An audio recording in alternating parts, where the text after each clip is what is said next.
That's always exciting. Makes it feel more exotic. I had a guy that covered Burlington for me with Ford Motor Company, and he's always trying to get me to go up there, and Yeah, we just never got it in. yeah. You should try to make time for it. It's worth the trip. And even a long weekend would do it, I'd say. Yeah,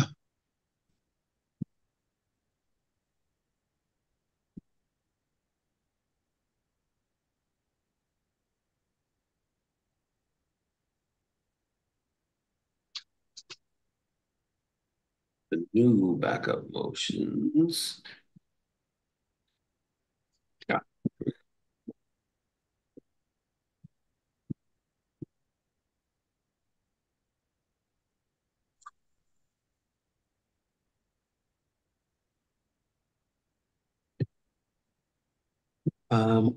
Okay. We have all the selectmen online, and town administrator online, and Joseph Mellon's online. And it's 6:30. So the Nahant Board of Selectmen meeting is in session, July 10th, 2024, 6:30 p.m. We'll start the meeting with some opening comments. Um,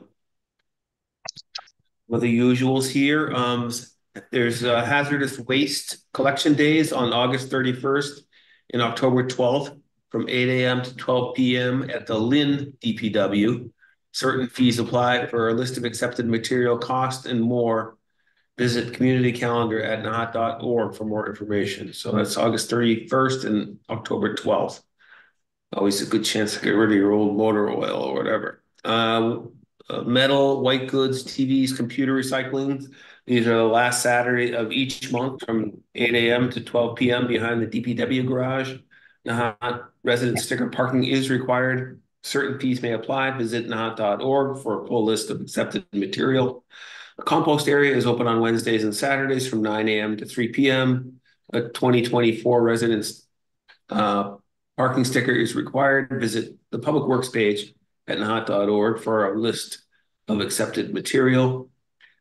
Just a reminder, no dogs are allowed on the beach between May 1st and September 30th each year, except on Doggy Beach.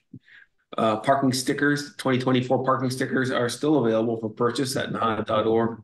Stickers are $10 each. All outstanding bills must be paid to the town and a census completed before purchasing. And Nahant's Market by the Sea. We have a few dates upcoming here. So Saturdays, July 20th, August 17th, and September 14th from 10 a.m. to 1 a.m. at Flash Road Park. To become a vendor, visit the market page at nahat.org for an application. Um, quick question before we move on. Somebody had asked me, Coast Guard parking or the life station parking. Who is that for? Can uh, Tony? So the Go ahead, Tom. the life saving station is under a lease agreement with Nahant Preservation Trust. So it's their property to manage. It's not available for public parking. And essentially the way that that's used is it's used for I believe there's an office tenant, and it's available for parking for guests of the venue when there's an event. Um, so it's managed by Nahant Preservation Trust. So it's not it's not just veterans. I'm sorry, the American Legion is in there too, um, but it's used for when they're having American Legion functions. It's not for beach parking. Okay, thank you. You're welcome. Gene or Rob, do you have any other announcements you'd like to make before we move on?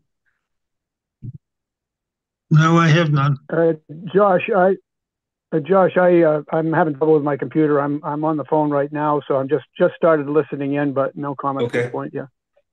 All right. I guess one other thing I'd add is the Nahant 150th celebration of the first lawn tennis match in North America is this coming Saturday, July 13th, and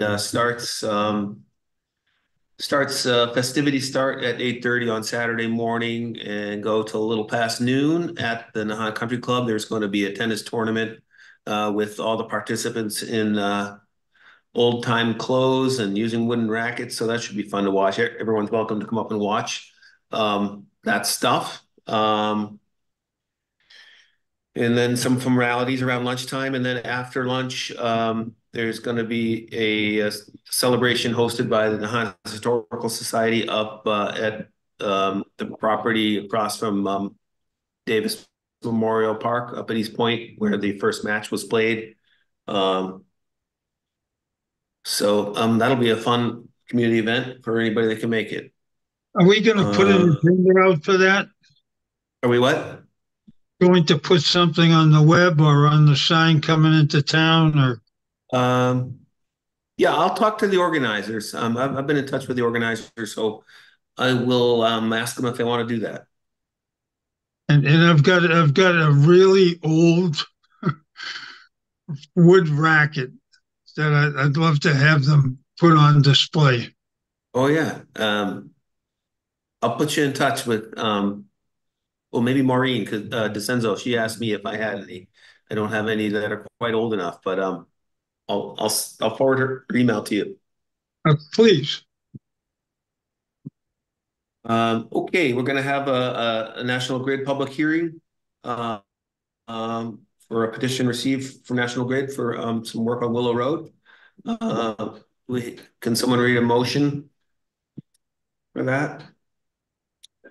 Go ahead, Robbie. Jo- Josh, I move that the Board of Selectmen vote to open the public hearing with National Grid. Perfect. Second. All right, we have to vote on that. Roll call vote, assuming no discussion. Gene Josh Canty, Antrim, aye. Rob Tibble, aye. Gene All Canty. right. Okay, so we are now in the public hearing and we have another motion. What do you guys want to? I move that the Board of Selectmen vote to approve the petition submitted by the Massachusetts Electrical Company DBA National Grid of North Andover, Massachusetts, to be granted permission to excavate public highways and to run and maintain underground electric conduits, together with such sustain and protecting fixtures as it may find necessary for the transmission of electricity. Said underground conduits to be located substantially in accordance with the plan filed herewith, marked Willow Road, Nahant, Mass. Second. Okay, let's see. I'm looking for that permit application. I don't seem to have it open. Sorry to say. Is that something you're able to share on the screen, Tony? We're basically putting in underground utilities Right. to We have in the discussion. Yeah, so this is underground conduit from the intersection of Willow Road and Furbush Road and continuing approximately 45 feet in a southwesterly direction. Installation of a 40-foot PVC conduit from pole number 192 on Willow Road to the property of number 201 Willow Road for upgrading the customer's electrical service. okay, so I just want to make it clear that what we're having this hearing about tonight is not in relation to the National Grid power outage that we'll be talking about later in the meeting. And so just in case there's any confusion, this is a separate project. yeah. So 201, that's Glavis's house. Is that right? It is. I think there's Correct. residents. I believe there's residents from Willow Road on on the call, and I don't know if anyone from National Grid is on the call.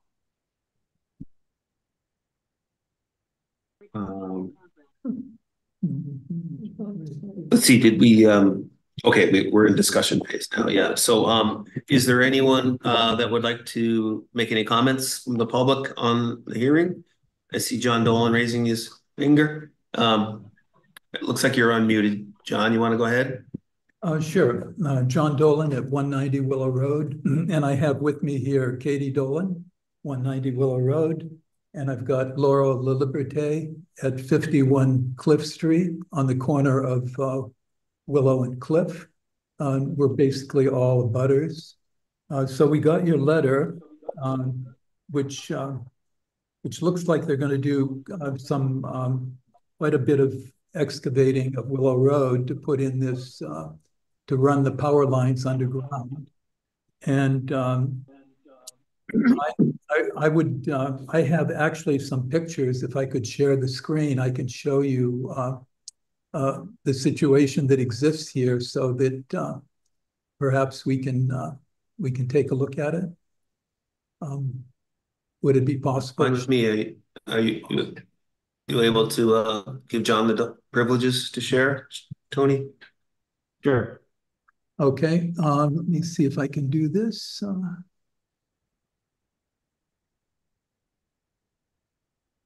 And go up to you. Okay, we're seeing that, John. Yep, I'm going to go to a slideshow.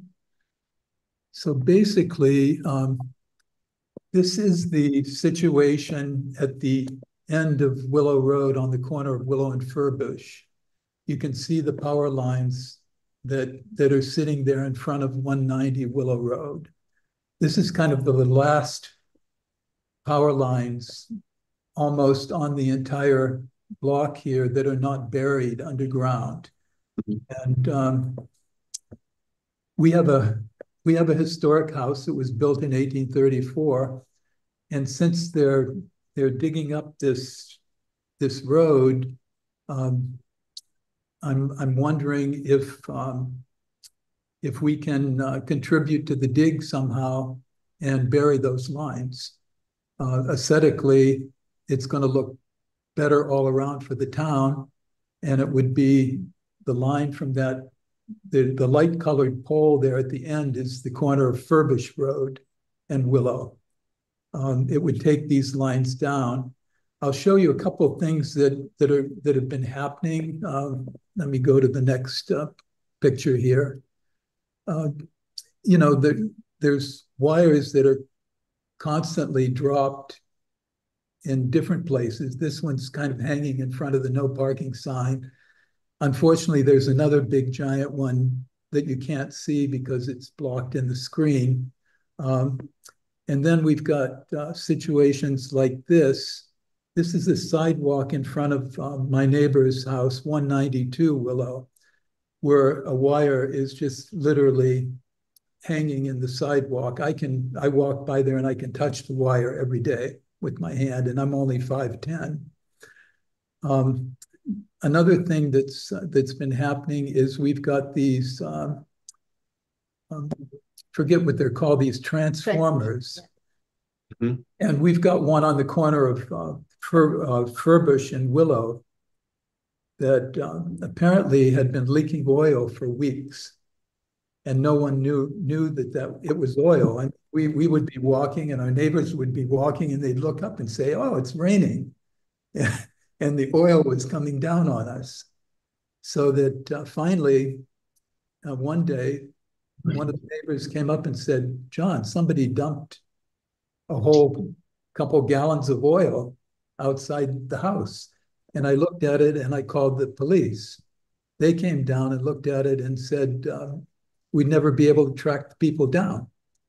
And then eventually I called the Public Works and they looked up and said, it's the transformer. So this is what it looked like.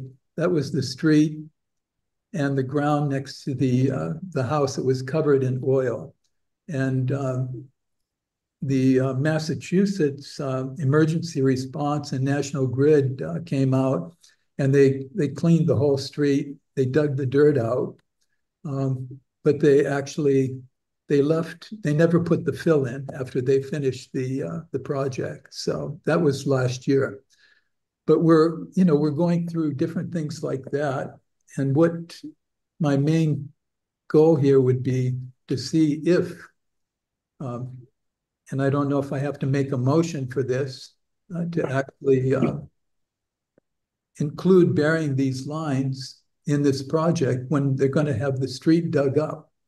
It doesn't seem, it seems like it would be an opportune time to do this.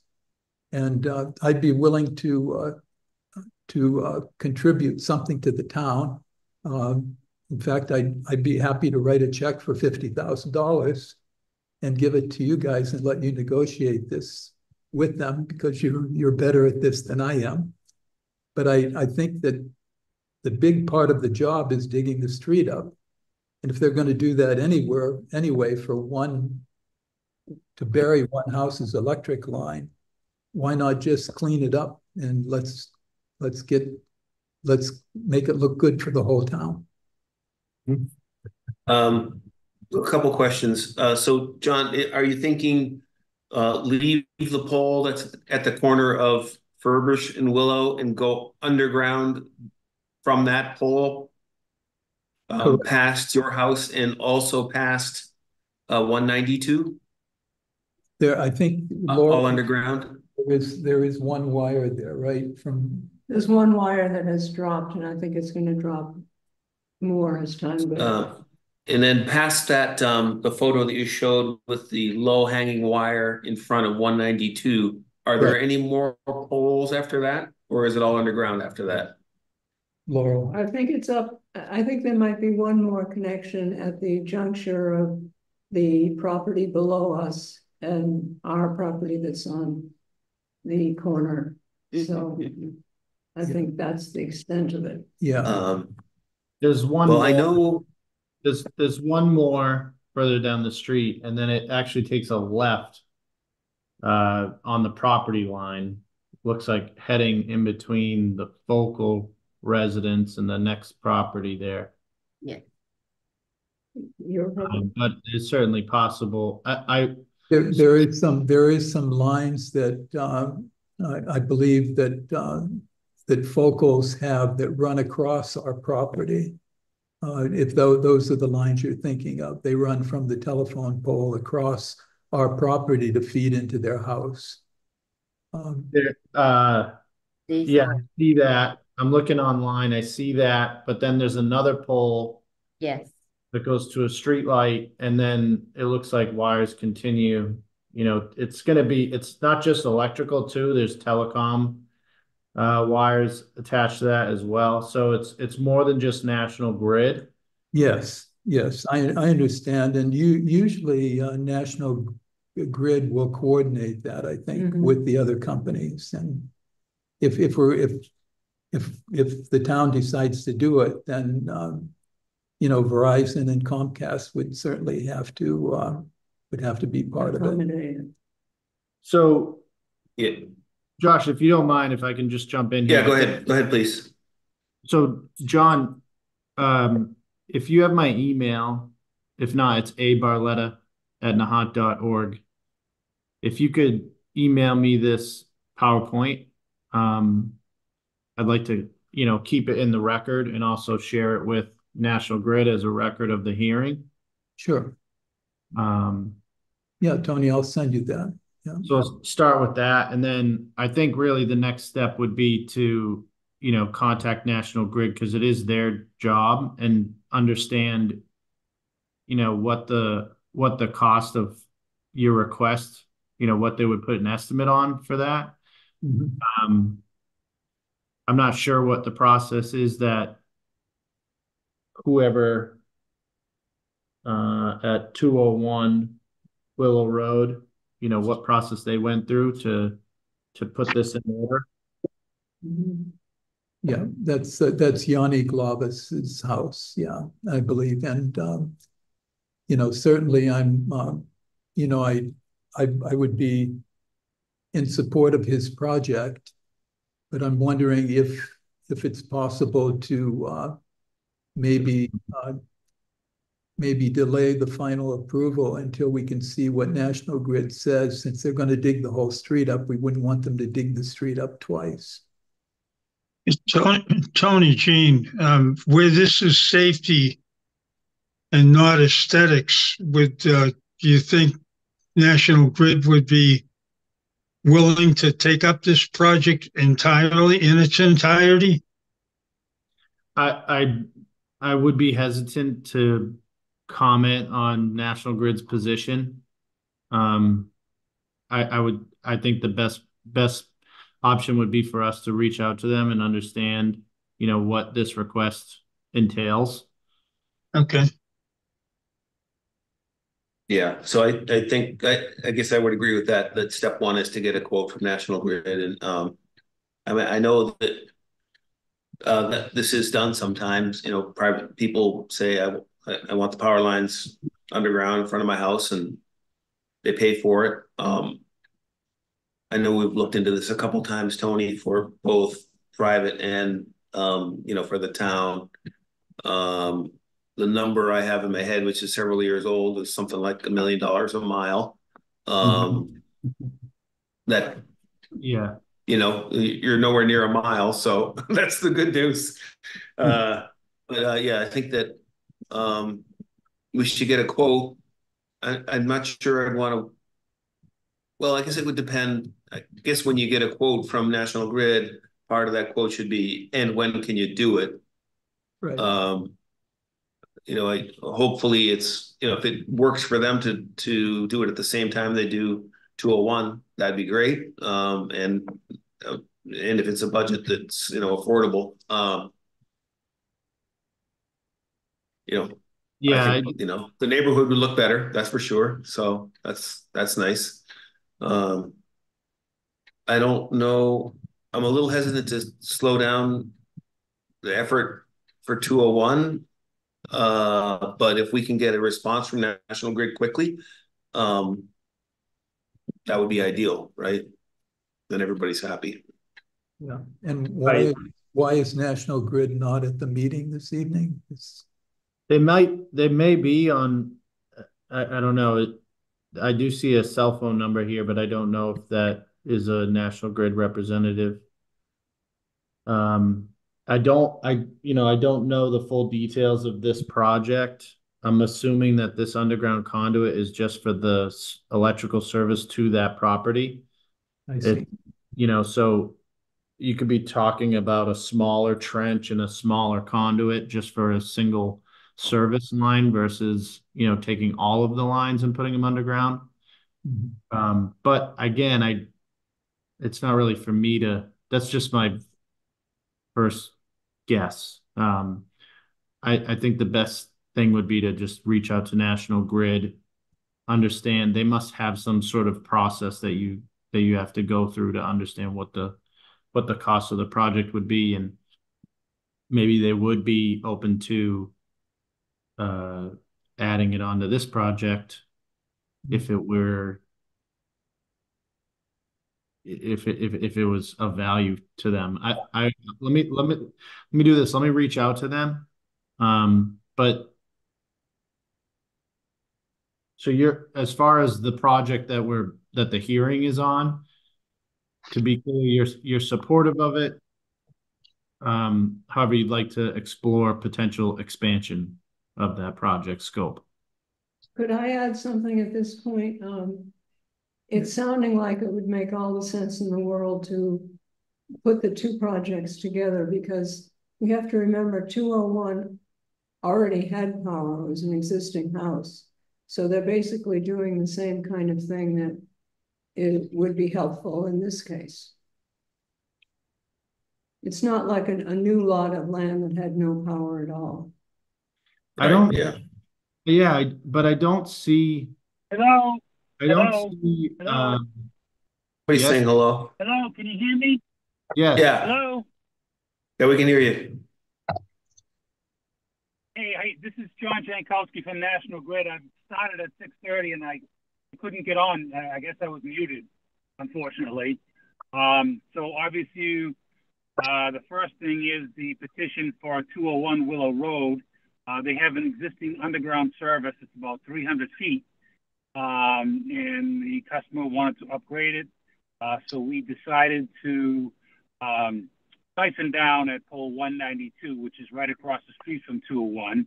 As a public utility, the customer and the contractor cannot petition the city. That's why National Grid will do that. And they will dig across Willow Road. It's about 40 feet. And then we'll connect, once we get the municipal inspection, we'll connect it on the top of the pole. And we'll cut the existing service. Any questions or concerns? So this is the pole, this is the last pole on that street. Is that right, John? That's correct. Yes, pole 192, correct. And there's existing underground. Yeah, because I don't see overhead service on Google Maps that I'm looking at. Right. After that last pole, I think it comes from the other side. What's that, on Cliff Road, if I'm not mistaken? So as a matter of fact, I'm sorry, it does. No, I'm sorry, it does siphon down a couple poles down. I don't know, pole 190. It 190. Does That's down the one. the primary. Yeah, I think it's 190. If I'm not mistaken. Yep. No, you're right. Siphon down. Right. It's a primary feed, and it's underground from that point on. I think it hits that transformer at the corner of Willow Road and Furbish. There is a transformer, underground transformer, that feeds several homes there. Mm-hmm. Yeah. So when you upgrade that service, do you dig up the street, or are you able to route something larger in the existing conduit? No, as a matter of fact, like I said, it's a public utility. We have to petition the city, not the contractor or the customer. So the customer and the contractor will dig up the road. Again, the point of demarcation of the service is on top of the pole. So we don't own it. Like I said, the only reason why we're petitioning is because we have to. Yeah. Okay. I was just trying to understand whether the road gets, given the fact that they already have underground utilities, whether the road gets dug up or not. Sounds like the answer is yes. Actually, yes. The existing service that feeds 201, there's no conduit. It's just direct buried to the home 201. It's probably very, very old, and the existing cable is not adequate to feed the new feed to 201. They've upgraded the house, talking to the people out there. So that existing service is inadequate. You can't use it. So we have to give a new service, I guess. All right. And while we have you, did you hear the sorry? It was a request from the owner. They wanted to go closer to the home, and right across the street has that existing pole. So we were going to siphon on that pole. I didn't mean to interrupt you, but. Okay. So this project is actually crossing Willow Road versus running with Willow Road. So it's not exactly the same as what we were talking about. Exactly. And the trench, it'll be very small. It's probably maybe 1.5 feet wide, and the depth, obviously we're not doing it, so usually it should be 30 inches at least. But again, we don't own it, so it's probably up to Eddie Poole and the wire inspector. Mm-hmm. Did you hear the request from the residents of what they're wanting to do? Yes, I heard that. Do you have any comments on that? First of all, yeah, of course. The distance, obviously, I don't know the distance. Is it 1 pole, 5 poles? That's, first of all, we have to clarify that. And obviously, there's at least 3 different utilities. Obviously, there's National Grid, and then there's telephone, and then there's cable TV. So, we can handle it several ways, but that's only just a third of it. You'll have to talk to Verizon and cable TV, probably Comcast or what. So It's very involved, and again, we have to find out the distance. It's going to be one pole or 5 poles. So we have to clarify that first. But I mean, obviously, I can call the owners. I don't know who really. I didn't catch who was the owner that started to talk about it. Is it 51 Cliff Road or 192 Willow Road, or I don't know 190 who was 190. Willow. 190. I don't have. Oh, okay. It's not on the. I don't see it. I have 192 Willow Road, and I have 51 Cliff Street. So it must be one. The abutter close away from where the digging. So 190 Willow Road. Is that correct? Yes. Right. It's right next to the 190 pole where the existing underground service. Oh, okay. All right. So, in fact, I'll write that down, 190. And what I could do tomorrow morning, tomorrow, I can call the owner and we can discuss it in detail. But again, it's more involved because we're just a third of it, and there's 2 other utilities that are involved, in at least 2. And then the thing is, it's probably going to be a full cost. And again, the distance is very important. Is it 1 pole or 5 poles? We don't know. So, and I know one of that pole, I think it's pole 190. It is a primary riser that goes into the underground that feeds further up on Willow and Cliff. So that's just going to be. I hate to say that the cost is going to be increased because of that, but again, we can discuss it in detail tomorrow. Is that adequate or?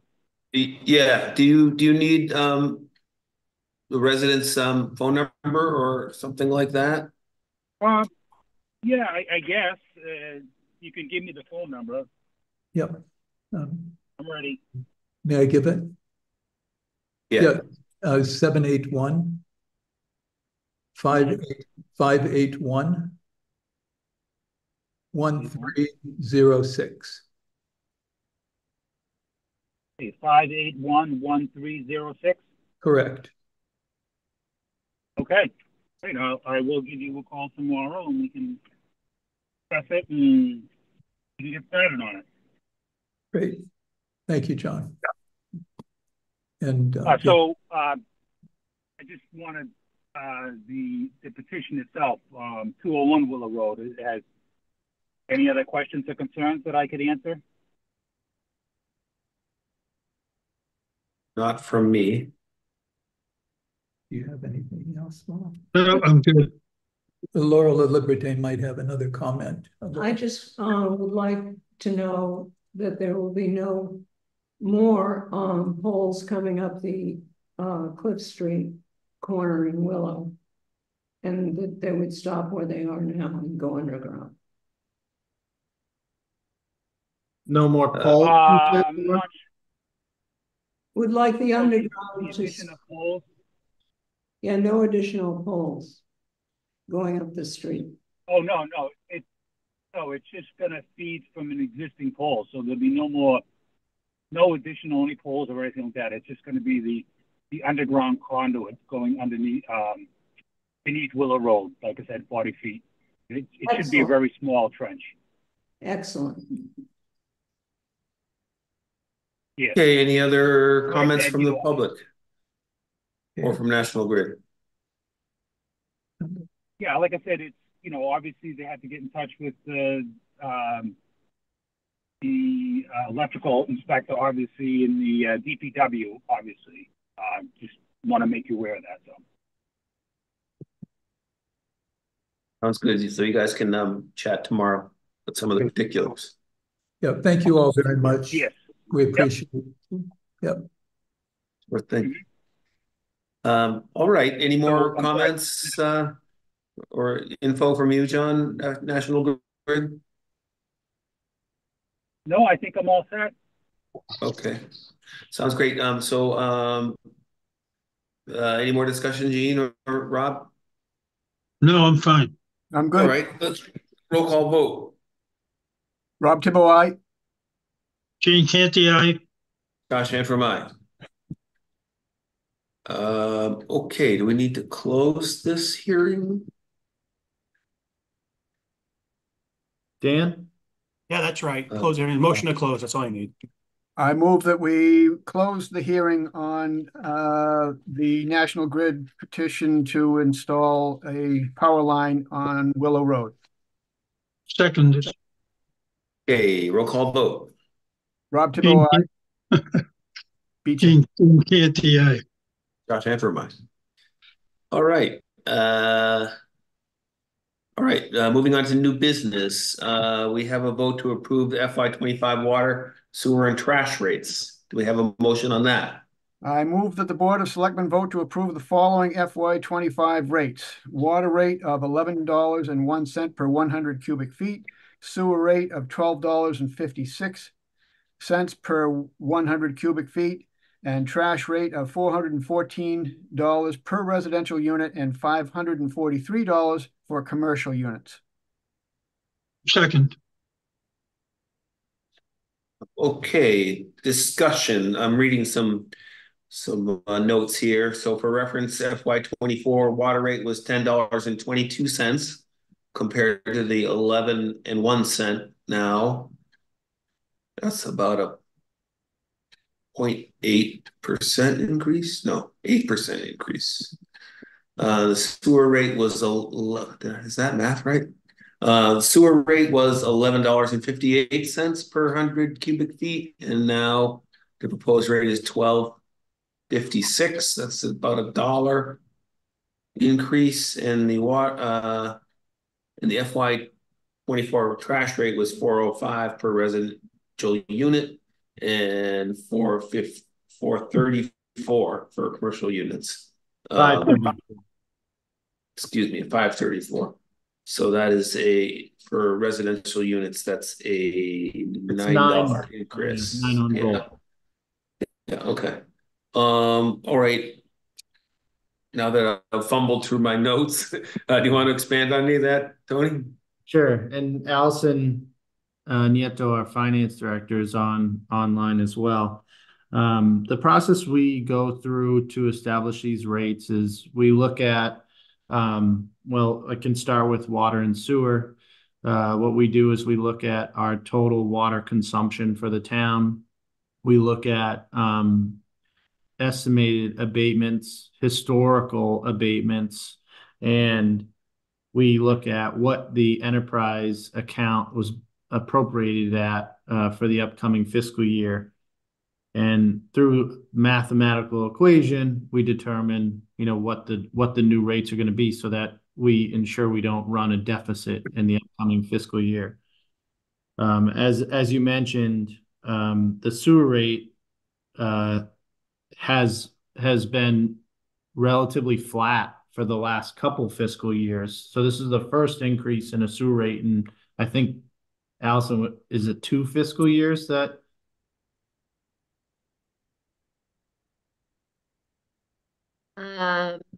No, so the sewer rate has remained the same. It was the same in FY23 and FY24. There was no increase. The water rate did increase, though. Right.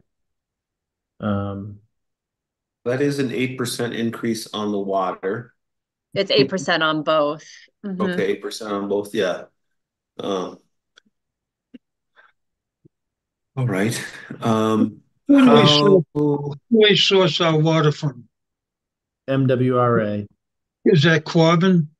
Yes. Thanks. And on the trash rate, it's a similar process. There's more abatements related to the trash rate for seniors and other things of that nature. So what we do is we look at what's our expected, what's the enterprise account appropriated at, and what we expect for abatements, and we come up with the trash rate. Unfortunately, trash is one of these things that is just significantly increasing on an annual basis, and it has been for the last 5 years. So we've tried, to find the best way possible to accommodate the residents with that increase. One of the things that we incorporated last year is now trash is split into 3 payments, just like water and sewer is. So that's one less payment cycle for residents and for the town hall to reconcile. And it also splits it up into 3 payments, so it's a little bit easier to absorb as a resident. So when so water, sewer, and trash are billed 3 times a year, every 4 months. Obviously, water and sewer is based on your consumption, and trash is the flat fee divided by 3. And specifically, the consumption is measured on your water intake number, and your sewer is based on what you take in. Correct. So it's not actually measured for billing purposes going to Lynn Water and Sewer for treatment. Correct. How is the trash measured for residential and commercial? It's a flat fee per unit. So any unit gets one fee regardless of how much trash is put out and taken away. That's correct. Okay. We I have know in that. the past they've tried some methods based on the number of occupants of the house, and it gets complicated. A few years back, maybe before you were on the board, Gene, we looked at all these different scenarios, and it just you spend so much time trying to track down how many people really live there, and I'm in Florida for 6 months, so I shouldn't have, and it ultimately it was decided that flat fee was the right way to go. Fairest, there's always it's like you're getting at, Gene, some people have more trash than others, but when you try to customize it by every single housing unit in the 1,600 housing units, it just gets too cumbersome. No, I was more not concerned, but just calculating what a residential versus a commercial and how much residential. And I like the idea that it's just one fee and we're off.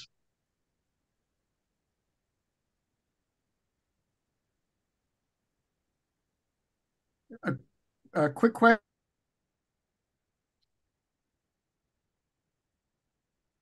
Rob, I think you've Question as far as the water rate. There's a line item here for allowance for uncollectible. Is that leakage or meters? What would fall into that category? So there's a lot of fire hydrants aren't metered or billed. There's municipal properties that some are metered, some aren't metered, but obviously it's not billed. And then there's leakage as well. Okay, I know, Tony, you and I talked about the water meters and such. I was curious if this was a reflection of the problems with the meters, but good. Thank you. No, but I'm glad you mentioned that. Obviously, it was approved at town meeting to start the process of turning over our meters because they've kind of reached their end of life or slowly approaching that. And the new meters, the positive of the new meters is we'll be able to we'll be able to measure consumption more accurately. So we'll probably pick up a lot of that leakage that we're currently not collecting because of old, issues with old meters.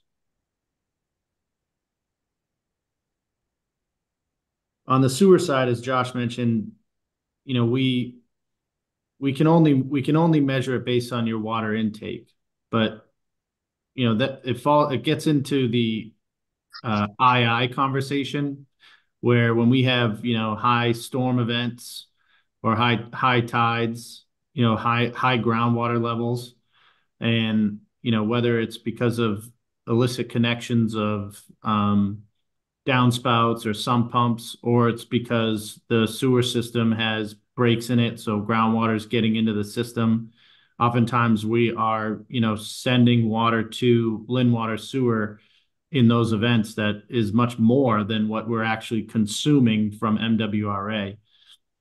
So we have to account for that because we do get charged for that water as well for it to be treated. And that's a large part of the reason why we're taking on a lot of that II work in trying to line our pipes, especially in the low-lying areas, to try to prevent that additional water that is unnecessarily getting treated and we're being charged for it. Yeah, but I'm glad you mentioned that that's being worked on right now. We recently completed all that camera work and looking for these fractured pipes, and they did some work last year on the manhole covers along the Heritage Trail, that area that were prone to leaking when that area floods. So a lot of work's being done in that I regime, so we're not paying for treating groundwater. Exactly.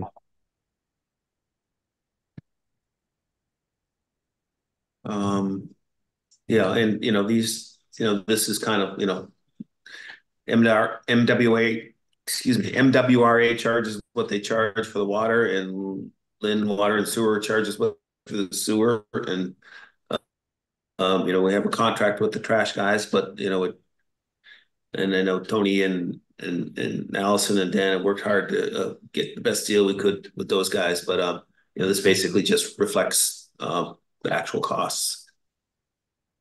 Yeah, and Zach and the DPW do a lot of work with MWRA on leak detection, and through those efforts, they've been able to fix a lot of water leak issues in our pipes, which has resulted in significant benefit to the town when we get our MWRA assessment on an annual basis. The last few years, we've had probably the least increase out of all the communities in the system because of all that proactive work that they've been doing. So, the town's doing, trying to take on these other larger capital infrastructure improvement projects, which, in theory, trickle down into savings into these rates. Does the MWRA provide any kind of a break for what we're talking about for loss, for increased water consumption because of leakage? No, because the pipes in town are ours. We own the system here. So what they do is they provide technical assistance on the leak detection, and the work that we do ends up, resulting in less consumption, which results in less of an assessment. Yeah, okay, thanks. Tony, doesn't MWRA offer loans or grants to help cities and towns? I mean, they help us in that regard as far as assisting in our purchase of the better equipment. Yep, we've on an annual basis at town meeting, we ask for approval, and we've received it from town meeting to take advantage of their 0% interest loan program. And I think we've done about $500,000 on an annual basis. So over the last, we're in the millions of dollars of, utilizing that program at a 0% interest. So it works out really well for us. Good. Thank you. All right, any other discussion? Hearing and seeing none, roll call vote. Gene Canty, aye. Rob Tibbo, aye. Josh Antrim, aye. Okay, we're going to review the FY25 master fee schedule and suggested changes, and begin a comment period from the public. Do we have a motion on that? I move that the Board of Selectmen open the FY25 master fee schedule suggested changes as presented for public comment until August 7th, 2024. Second. Okay, discussion. Let's see. Is that something you want to share on the screen, the proposed fee schedule, and in particular highlight any changes? So this schedule reflects the updates that we voted on at the last meeting. And what's in red here are the proposed changes. You might recall a lot of the data that we showed at our previous meeting that we looked at building permit fees in our inspectional services department. Thanks to Jeff Lewis for all the work that he did pulling data from other communities.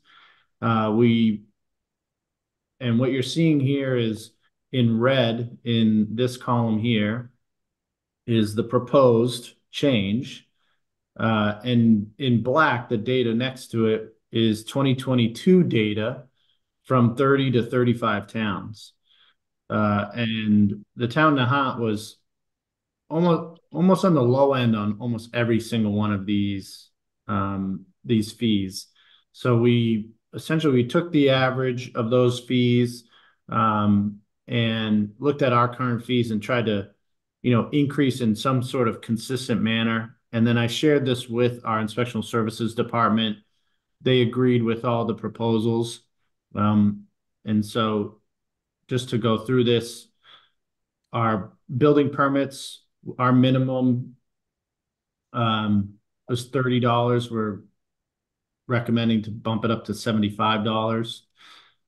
For plumbing on residential work, our minimum, it was $50 plus $10 per fixture.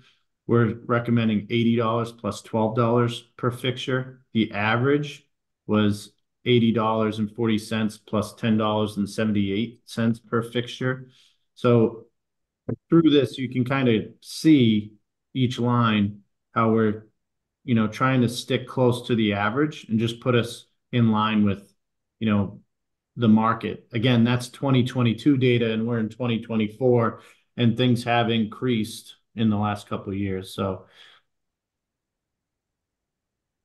do you want me to go through every single one of these, or just I think we can. Well, we can see it, and anybody watching on TV can see it, so it's good. It's all inspectional services so far. Are there more suggested changes further down? Yes. Looks very well documented, Tony. Thank you. The next section is under the town clerk. So the town clerk as well did research on other communities and what the fees that the town clerk's office in those communities offer. And we're significantly lower. Even with these proposed changes, we're still going to be significantly lower than many other communities. But they're minimal increases. So for vital sets, what was $5 is going up to $10 for the first copy, but then remaining at $5 for each additional copy. For marriage license, going from $20 to $25. The DBA, there's no change here, just adding that it's a 4-year certificate. For dog license, late fee, just adding that it's $20 per dog. And then in the street lists, going up $5 from 10 to 15. Right. And then the next largest one, which I expect will probably receive the most comments on during this comment comment period, is the recommendation of a parking sticker increase. So currently the parking sticker fee is $10. One of the recommendation is to change the fee to $15. So increase it by $5 from January 1st to June 30th. And then from July 1st to December 31st, it would go up to $25. And just to explain, the reasoning behind that format is that we have a lot of people come in on July 1st looking for stickers because of the 4th of July. And our fiscal year ends on June 30th. So encouraging folks to seek their parking sticker before the end of the fiscal year helps bring revenue in the current fiscal year, and hopefully will slow down some of that significant traffic that occurs, the week leading up to the 4th of July. So what were the dates and the amount again? $15. Can you see it, Gene, on the screen? No, I don't have it. The screen's too small. I'm on my 3D unit. Okay, so it's currently $10. The proposal is to bump it up $5 to $15, and that would go from January 1st to June 30th. Okay. And then on July 1st, it would go to $25 to December 31st.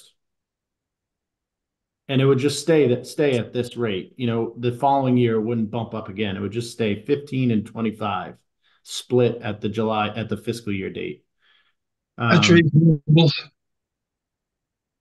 I guess if I can give you I was just going to interject some history on this. This was discussed back in the March or maybe early April timeframe. And, one of the things that gets funded with the parking stickers is the recreational programs. And those costs have gone up really far, outstripping any increases that have been in the parking stickers. And even at $20 a sticker, those recreation program expenses outstrip the increase from 10 to 20. So, it's kind of part of the increase is for that reason. So Tony, it's a yearly sticker. So if you purchase between January and June, it's 10. 15. And then you purchase anywhere in after July, it becomes 25. Mm-hmm.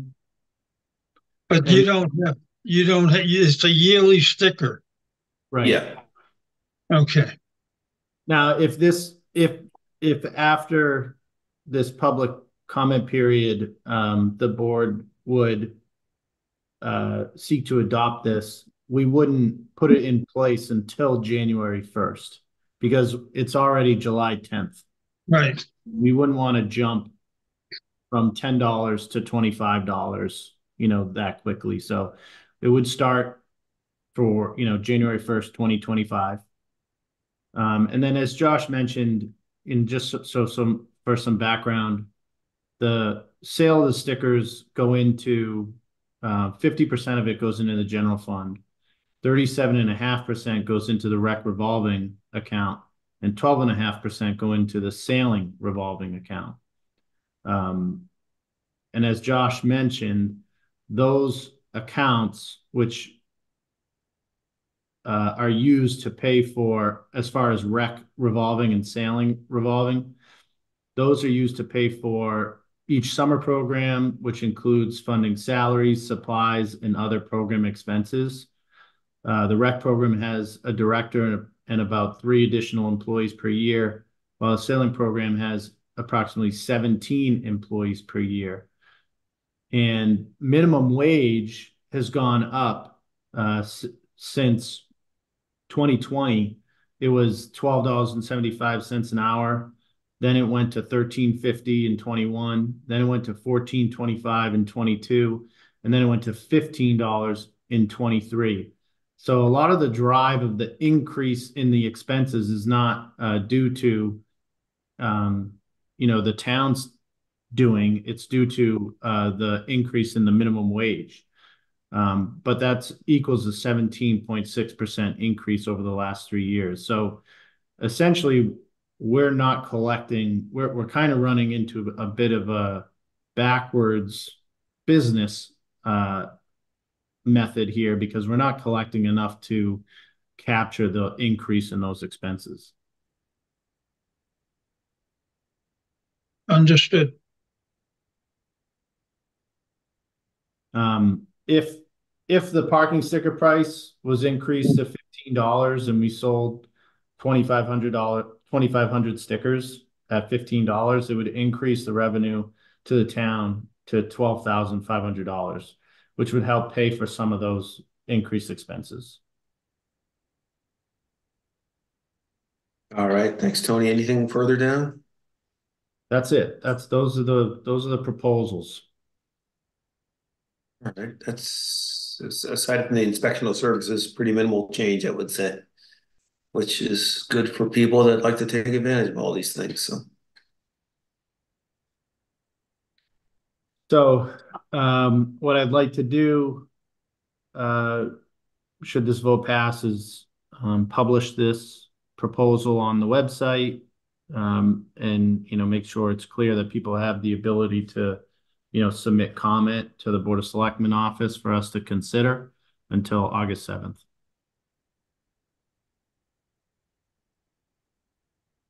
Good. Maybe you can link that page in your town hall Facebook page as well. Link it to the nahant.org site. Yeah. Yep. So anybody that has comments on this fee structure should make their comments through that method, and we'll go through all those and see where we land August 7th. Okay, so I guess we have to vote on this. Any more discussion before we vote? Josh, I'm thanking Jeff Lewis for his time and effort in putting this data together. I imagine it took a fair amount of his time, but it's great having information from neighboring communities as far as what they charge, and so we can move forward with some confidence that what we're charging is also fair. Yep. Yeah, Jeff always does an amazing job. Thank you, Very Jeff. thorough.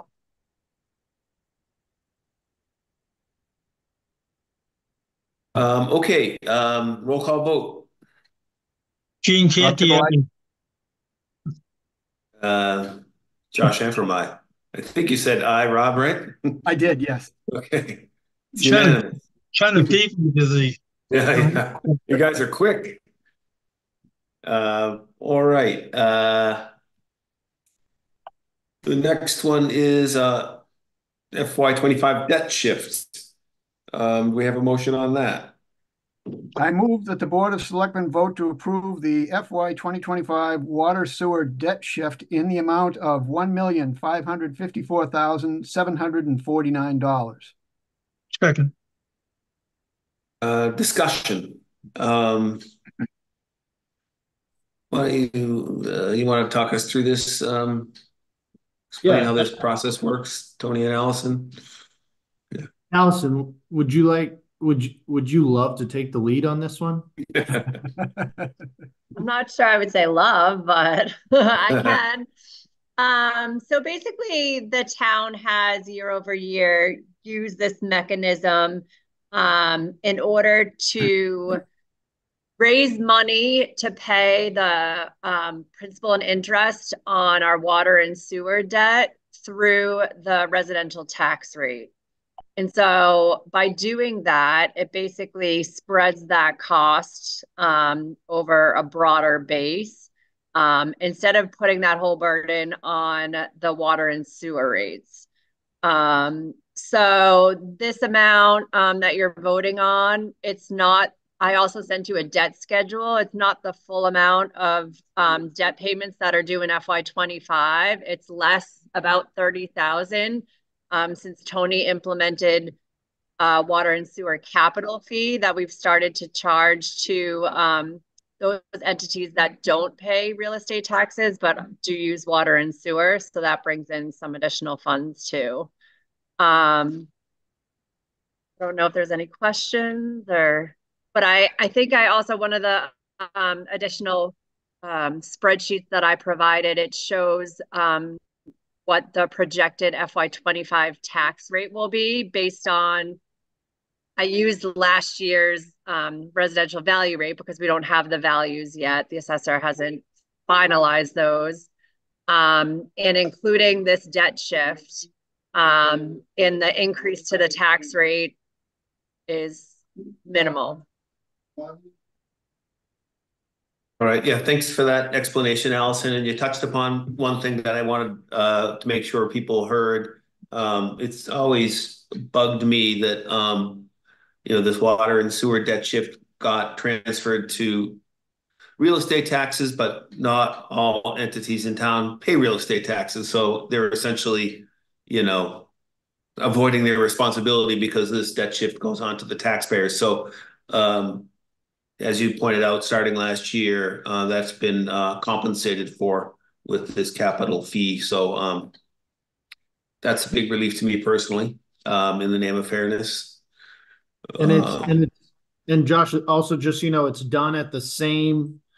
It's done with the same mathematical equation. So everyone is, it's distributed equally based on the value of the property. As an example, who would those taxpayers be that are paying off that $35,000?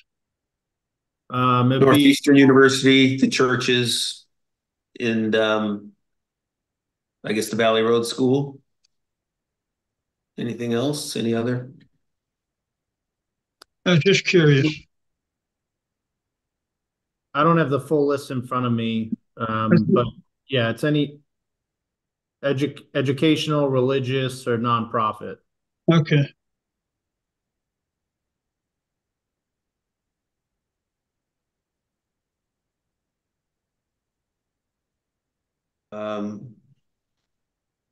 All right. Any other explanation or any other questions or comments from the selectmen?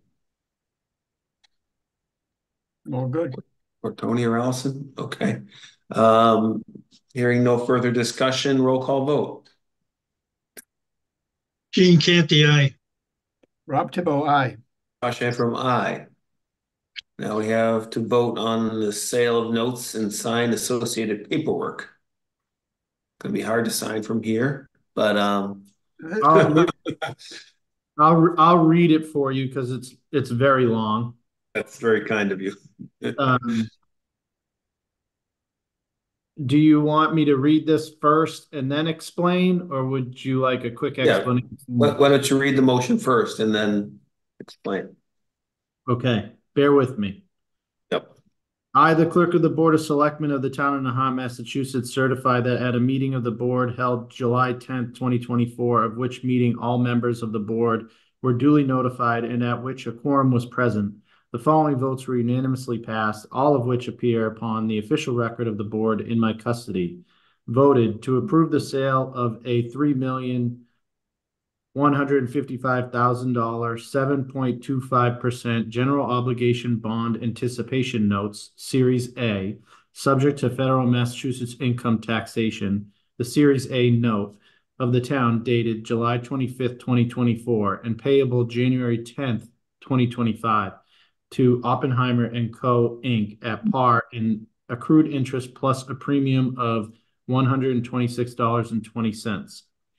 Voted to approve the sale of a $4,288,900 4.5% general obligation bond anticipation notes, Series B, the Series B note, and together with Series A note, the notes of the town, dated July 25th, 2024, and payable July 24th, 2025, to BNY Mellon Capital Markets, LLC, at par and accrued interest plus a premium of $21,623.78.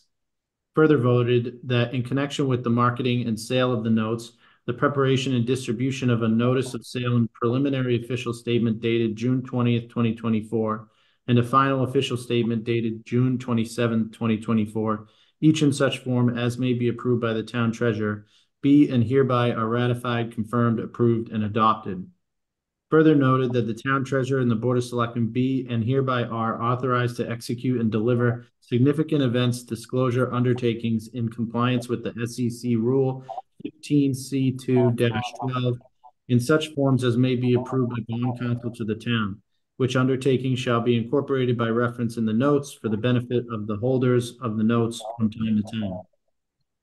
Further voted that we authorize and direct the town treasurer to establish post-insurance federal tax compliance procedures and continuing disclosure proceedings in such forms as the town treasurer and bond counsel deem sufficient, or if such procedures are currently in place, to review and update said procedures in order to monitor and maintain the tax exempt status of the Series B note and to comply with relevant securities laws. Further voted that any certificates or documents relating to the notes, collectively the documents, may be executed in several counterparts, each of which shall be regarded as an original and all of which shall constitute one and the same document. Delivery of an executed counterpart of a signature page to a document by electronic mail in a PDF file or by other electronic transmission shall be as effective as delivery of a manual executed counterpart signature page to such document. And electronic signatures on any of the documents shall be deemed original signatures for the purposes of the documents and all matters related thereto, having the same legal effect as the original signatures. Further voted that each member of the Board of Selectmen, the town clerk, and the town treasurer be and hereby are authorized to take any and all such actions and execute and deliver such certificates, receipts, or other documents as may be determined by them or any of them to be necessary or convenient to carry into effect the provisions of the foregoing votes. I further certify that the votes were taken at a meeting open to the public, that no vote was taken by secret ballot, that a notice stating the place, date, time, and agenda for the meeting, which agenda included the adoption of the above votes, was filed with the town clerk and a copy thereof posted in a manner conspicuously visible to the public at all hours in or on the municipal building, that the office of the town clerk is located, or, if applicable, in accordance with an alternative method of notice prescribed or approved by the Attorney General as set forth in 940 CMR 29.032B. At least 48 hours, not including Saturdays, Sundays, and legal holidays prior to the time of the meeting and remain so posted at the time of the meeting, that no deliberations or decision in connection with the sale of the notes were taken in executive session, all in accordance with General Law, Chapter 30A, Sections 18 through 25, as amended. Dated So moved. 2024. Second. Well done, Tony. Thank you. All right. Moved and seconded. All right. Now comes the easy part. Can you explain what all that means? Allison, would you love to take the lead on this? Yeah, sure. So basically, this is the borrowing that we do every year for a number of capital projects in town. I had sent along a list of what these bands cover. So there's two issues. There's one, the Series A taxable issue of 3.155 million, and that's all of the projects related to the Coast Guard housing the original land acquisition, the amount that we borrowed years ago. That's finally come due in January of 2025, and we have to pay off that whole amount, as well as the amounts that we borrowed for the demolition of the properties. That amounts to 1.3. So we're issuing that as taxable notes for a 6-month period because we're in the process or just about to sell those properties. And that revenue that we take in are going to pay down, these issues. And so because the town is selling this property, it no longer qualifies under the tax exempt borrowing status. So that's why this is kind of issued as a separate note on its own. And so then the rest of the borrowing, which totals 4.2 million, is for a number of ongoing projects that we have. They're paving, our municipal software project, the police radio project that we did, obviously the sewer infrastructure projects, a couple of CPC projects related to town hall and the cemetery, our borrowing for the fire truck, and stormwater improvements. So basically, we issue notes for a year, which allows us to just pay interest over that year. And then when the notes come due next June, we can pay down any of those notes equal to the amount that we've spent on the project to date. And then when we go to issue bands next year, we don't have to issue it, obviously, for the whole amount. We've already paid down some. So the town has successfully used bands to be able to avoid issuing long-term debt for these projects and to be able to pay down principal in a more timely manner. And it has saved the town money. Thank you. Good. I'm looking at the list. All makes sense. Any further discussion? Okay, roll call vote. Gene Canty, aye. Rob Tibble, aye. Josh Antrim, aye. And Okay, so we do need your physical signatures on these documents that Kristen has in the office. So when you're able to stop by all right. town hall, that'd be great. Motion that Tony just read, I only saw the need for Rob Tibbles. No, there's other documents that all of you All right, need I'll be in to tomorrow. sign. Yep. Thank you. Nice try. Huh. It's only a couple blocks away. All right, ongoing business. So we'll have an update on Coast Guard housing. For starters, Tony, do you want to get us going on that? Sure. So we are at the very end of the marketing proposal RFP process.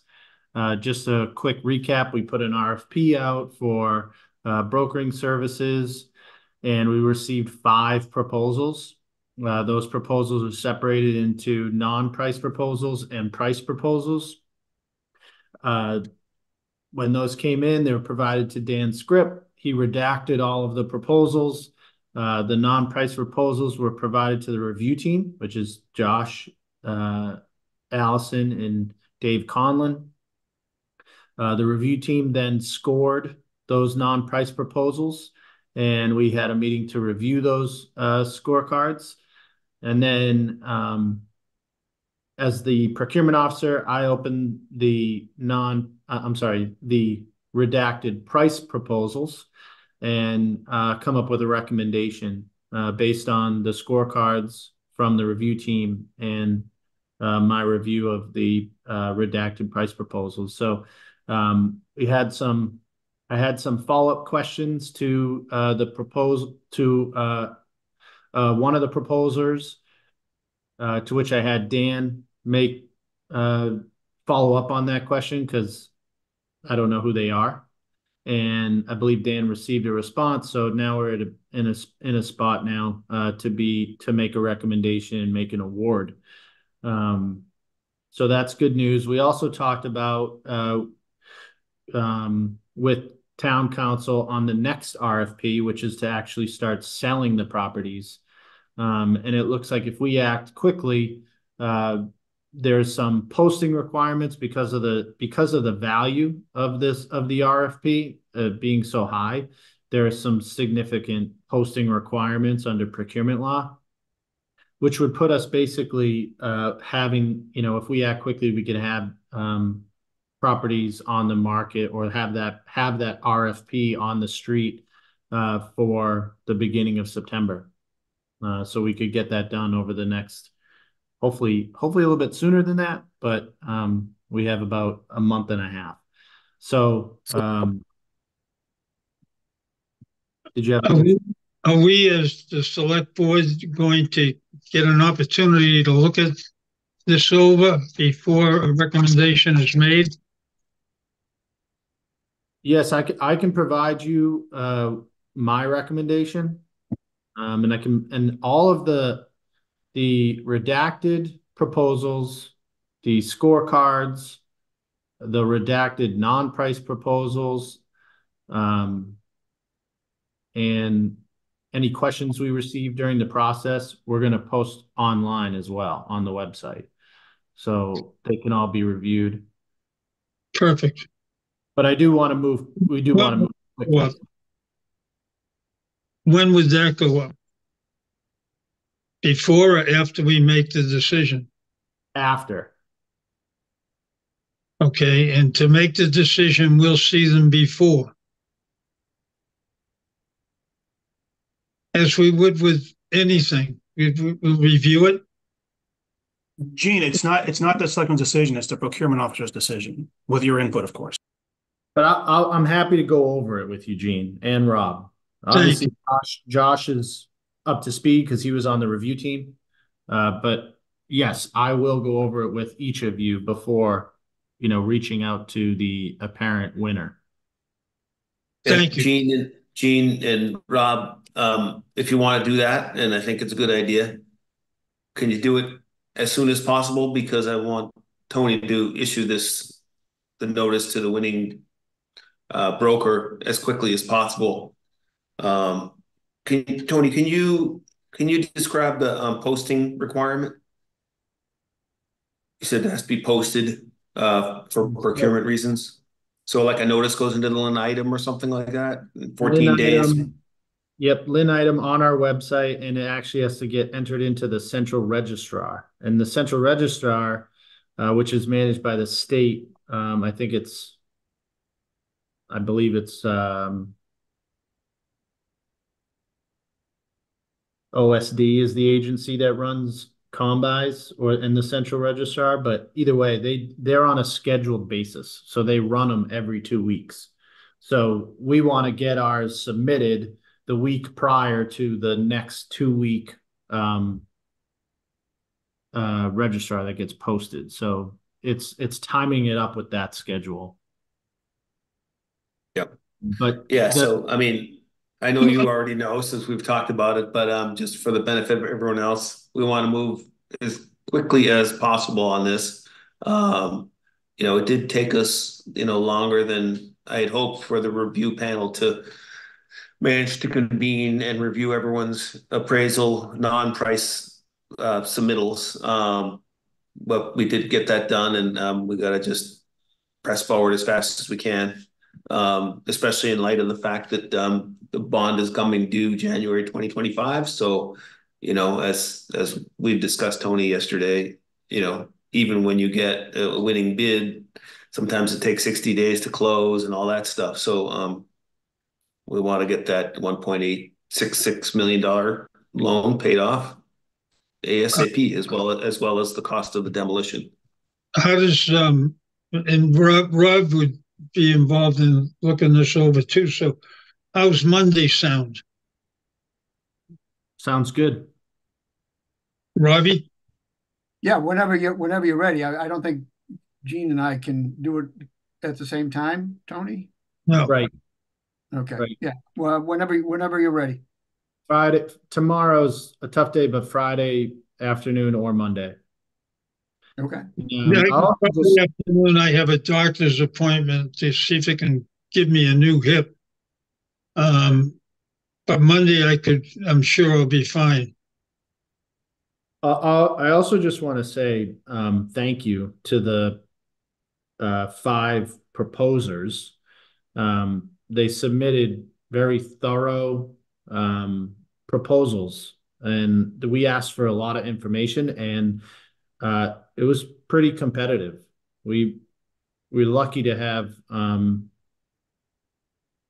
a few highly advantageous or advantageous categorized proposals. So it was I think it was a healthy, a positive, effort that we went through to go through this process.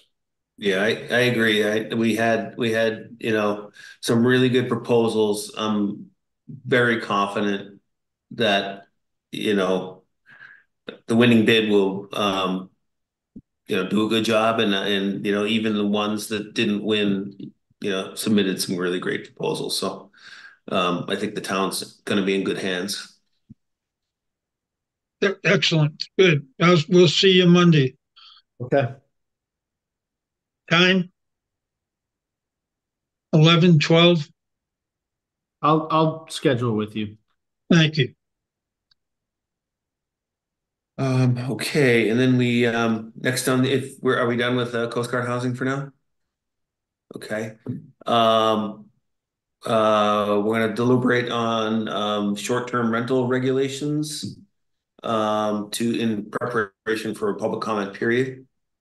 Not sure what format to take here. I know some months ago, we had some, I guess, draft that had been circulated around. It was, a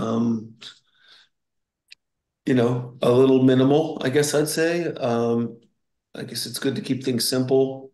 I don't know. I can If, I'll share my screen and we can walk through it. all And then right, yeah, you that'd be guys the can way to start. maybe you guys can provide some comments, but um, a group of us have been meeting to kind of put together these regs, and that group consisted of myself, Dan Script, our inspectional services department, our building inspector, our fire chief, um, our public health inspector, and Jocelyn, our what's ZBA chair. and our ZBA chair. So we met multiple times. I want to thank KK Sherber in the Inspectional Services Department for a lot of the research that she did to look up what other towns have in their regulations and how they handle short-term rentals. I'll say that, there is no like template or one size fits all. Every community does things a little bit differently. And so we were kind of looking at a number of different communities and trying to pick the things that we felt were important for the town. And it, the discussion that we had, centered around, what types of rules, what types of fees, but also just administratively, what's the process going to look like? How do people apply? What's the application going to, process going to look like? Things like that. So let me share my screen here at the draft document. And I can zoom in.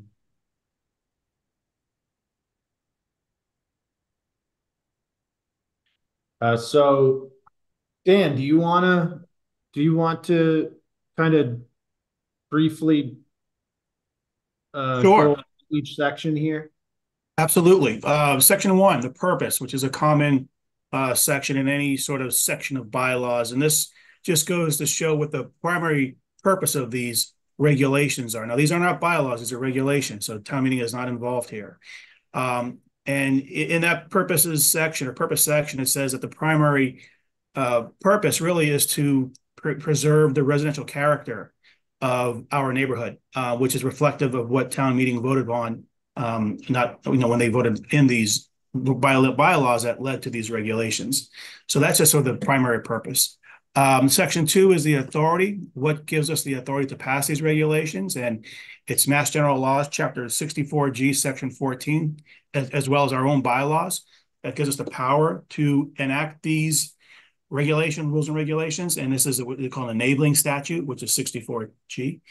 Part 3, definitions is self-explanatory. A lot of this is just pirated from our bylaws. So there's some overlap here, but just to make sure everything is clear in the standalone regulations, you have your various definitions here. Short-term rental requirements. This is just making sure that once someone has gotten a certificate, which we discuss in section 4, that they are maintaining compliance with all of our bylaws, all of our regulations, impending regulations, which these will eventually be, hopefully.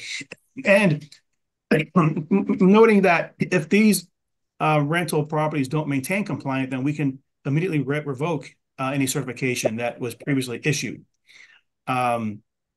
And also in this particular section 4, it gives the selectmen the ability to determine how many occupants can occupy a particular short-term rental. I mean, we don't want folks violating the fire code or the zoning bylaws by just stuffing 4 people in one bedroom. That's a problem, obviously. So we have maintained some power in that regard. As I mentioned earlier, the rental certificate. As Tony mentioned earlier, this goes into effect January 1st, 2025, or I could be confusing my two dates, but in any case, January 1st, 2025. And section 5 goes through A, B, C, D, and E, just showing what should be reflected on the rental certificate, which we have not drafted yet, but this is sort of the outline for it. It's the telephone number, the owner's name, address, telephone number, number of dwelling units, number of bedrooms in each dwelling unit, maximum number of occupants, which I mentioned already. And this is an important one. The name, part D, name, address, telephone number of a responsible individual who will be available to respond to emergencies within 6 hours. That's very important. That's reflective of a lot of rules and regulations around the Commonwealth. That just goes to say if something's happening right now, someone is basically going to be there to promptly reply to an issue, not on Monday morning when the owners come back from wherever they might be. The final E is a summary of other bylaws and laws and regulations that are applicable to the rental units. That's just a list. Again, common contents of a certificate that we found around the Commonwealth. How do you get the certificate? Well, that's section 6. The owner of the short-term rental will apply for a short-term rental certificate every year, and the application will have to contain the information set out therein, and it shall include a proof. If you look at 1 through 11, different proofs of inspection, some every other year, some every year, an MLC showing that there's no taxes owed or anything along those lines, certificate of good standing from inspectional services, and down the line. This took a lot of time to sort of get through because it involves insurance and whatnot, a parking plan, as you can see in part 9, which is very important. And this goes to show this what has to be in the application before it can be considered by the Board of Selectmen. Inspections, number 7, this sort of ties in with number 6 in terms of what needs to be inspected and when it needs to be inspected. Under 8, a hot topic, the parking plan. Dan, yes. Just before you move forward, I want to just on section 6 application for rental certificate, I just want to expand on some of the things you talked about there. Yeah, okay. As Dan mentioned, we went around and around and talked about a lot of the different things that we felt were important that on an annual basis, an owner of a property must be in compliance with in order to get a license. Obviously, proof of registration with the Commonwealth of Massachusetts is number 1. Certificate of good standing from Inspectional Services Office. That is more about, whether your home or property has any outstanding permits. Have you closed out previous building permits, electrical permits, those types of things. Number 3, municipal lien certificate. That is, as Dan mentioned, making sure that you are paid up on all your real estate taxes, water bills, sewer bills, trash bills. Certificate of compliance from the fire department. This is every other year. So this would include an inspection to make sure that all your smoke detectors are in working order, carbon monoxide detectors, things like that. Certificate of fitness from the Nahant Board of Health. This is another common certificate that anyone renting a property would need to get on an every other year basis. This is where the Board of Health comes through and makes sure that the property is fit for renting. Certificate of code compliance from the Nahant Office of Inspectional Services. This is every other year. This would be, again, an inspection different from certificate of good standing from the Inspectional Services Department, which is about whether you have any other outstanding open permits. This is an inspection to make sure that your property is up to code. Number 7, attestation of compliance with Nahant bylaws. So essentially assuring us that you are a owner occupied or owner adjacent property. Or if you are non-owner occupied in a commercial district, that you have your special permit through the ZBA. Guest information packet. We get into this later on. This was something that we felt was, we saw this in a lot of other communities, and we felt it was really important for us, is that, not only are you proving to the town that you are, meeting all of our bylaws, but that you are properly communicating that to your guests. That when a guest arrives at your house, right there on the kitchen table or on the kitchen counter, there is a guest information packet that lays out all of the different, rules and regulations of the town and, good neighbor guidelines. Parking plan is as Dan mentioned, that was something that came up a lot during the short-term rental bylaw committee discussions, ensuring that there's a proper parking plan, that it's off-street parking. We don't, you know, we've experienced concerns from neighbors already about, you know, a large number of cars being parked on the street, you know, when someone rents their property, certificate of liability insurance, and then operator affidavit related to owner occupied and adjacent rentals and special permits. So I just wanted to kind of go over that a little bit more in detail. So Dan, I'll hand it back to you. I'm on section 7, inspections. Yep, and well, we already talked about the inspections. This just goes to give us power to go into the unit with permission, or if not with permission, within a reasonable time, to do the particular inspections. And that the 7 is really just sort of laying more out regarding what has to happen regarding the inspections that we've already listed in section 6. Now we're back to number 8 in terms of the off-street parking. And this just ties in our zoning bylaws, because if there's certain number of dwelling units or bedrooms, I believe it is, then you need certain amount of off-street parking. So that just sort of ties in our zoning bylaws. So the parking plan that needs to be submitted with the application that we that need to file regarding section 6. So Tony mentioned the guest information packet. That's what section 9 is all about.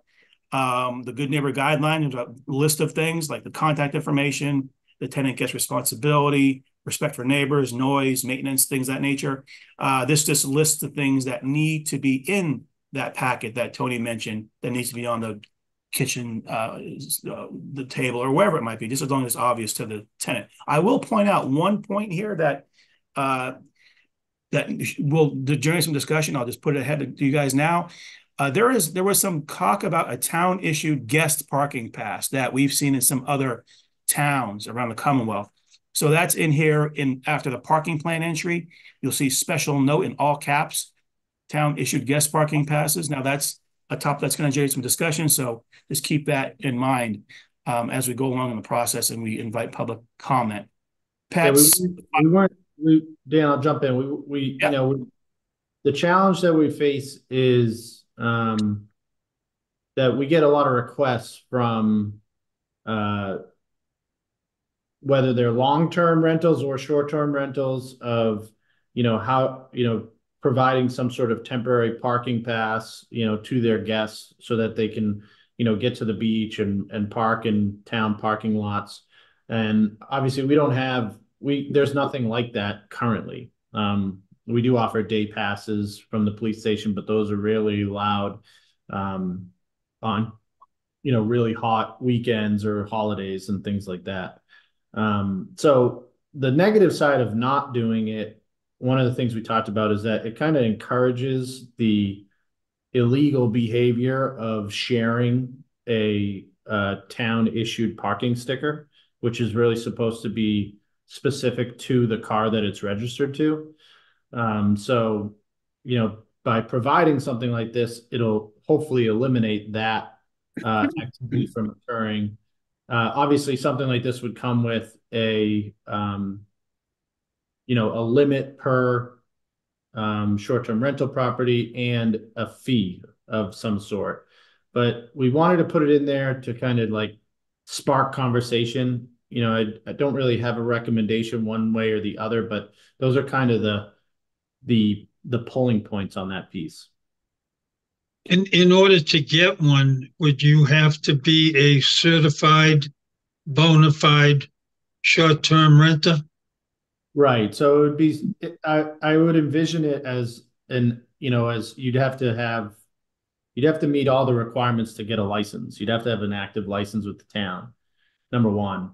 And number two, you'd have to pay an additional fee if you want. You know, maybe some short-term rentals are so close to the beach that they don't want it.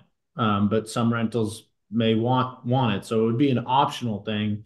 And, you know, you would limit how many a short-term rental would get per year. So if you paid for one, if we were to do this, you'd get, you know, maybe a hanger that goes on the rearview mirror of some sort, but it stays with the property. So if you have a guest, for the weekend, they're able to use it, but they leave it at the property so that your next guest can use it. It's not something that we would issue every weekend per guest. We wouldn't want to get into something like that. Tony, not to interrupt the flow here, but let's presume I'm an owner of a short-term rental, owner occupied. Mm-hmm. What's the flow from the time I request certification, where and when, until my last customer leaves? I'm not sure if I understand your question. So are you asking what's the timeline to get a license? I want a short-term rental my property. Mm-hmm. What do I do to affect that process? So you would apply to the town, and with that initial connection with the town, you would get the list of rules and regulations and all the inspections that come with it and all the other different requirements. And then you would have to, work your way through that checklist, make sure you get everything aligned. And then once you submit a full packet and you're in compliance with everything, you would be issued a license. So that was kind of part of the reason why we thought, January 1st would be ideal, because if we get these regs finalized now, it kind of gives that 3-4 month window for people who are interested, who are legal, to work through these regs and be ready to start renting January 1st. Good, thank you. So the other, just highlighting these good neighbor guidelines. Tenant guest responsibility. Approved guests and visitors are expected to follow these good neighbor guidelines. Be sure to read your rental agreement for additional terms and restrictions, which may include consequences for violating the good neighbor guidelines. Having your 24-hour local agent contact information, not only providing that to the town, but making sure that's provided to the guest. Sometimes these short-term rentals, you have one person who, goes through the process of renting it, but, they might be renting it with another friend, and the other friend doesn't have that information with them. But if it's in this packet that's available to all guests, they know, all right, who do I call if I'm having an issue with my rental property? What is the address of this rental property? Things like that, so that if they had to call 911, they'd be able to quickly say to 911 dispatch, I'm at X address. Sometimes these rentals, when they occur, let's say if we were coming to Nahant for a weekend, as a guy's trip, and I was the one who rented the house, the four of you may not know any details about really where, what the address is until the day you put it in your MapQuest or your Waze to get there. And sometimes you arrive late at night. And so you want to be able to, it's not like if you were to call 911 from your house, your address, you can say it off the top of your head. You're in a new place. So we want to make sure that information isn't just with the town, but it's for all the guests who are staying there. General respect for the neighbors, obviously, talking about being friendly, courteous, treat them as if they were your actual neighbors. We talk about noise and outdoor lighting, maintenance of the property, how to handle garbage, the parking plan. Pets is another big one that we saw in a lot of other communities. Fire pits is a big one too. Oftentimes, you're sitting out back around a fire pit, listening to music or having a conversation or whatnot, making sure that that's managed properly, so that it doesn't, it isn't any sort of public safety issue, for that property or the neighbors. Who is this is a great plan, great rules, great regs. Who is going to administer and enforce all of this is the question I most often get. Yeah, well, we have, that's why really when it comes down to this, I mean, a lot of this is about, having good hosts. And the host, in order to short-term rent, they have to comply. And in order to comply and make sure that they're following, they need to make sure that their guests are complying. A lot of it comes down to the host. If they don't comply and we get a lot of complaints, we get a lot of issues, you know, 911 is called by neighbors, things of that nature, we have the right to pull their license. And if they don't have a license to rent and they continue to do so, there's a fee structure in our zoning bylaw, which was adopted by town meeting.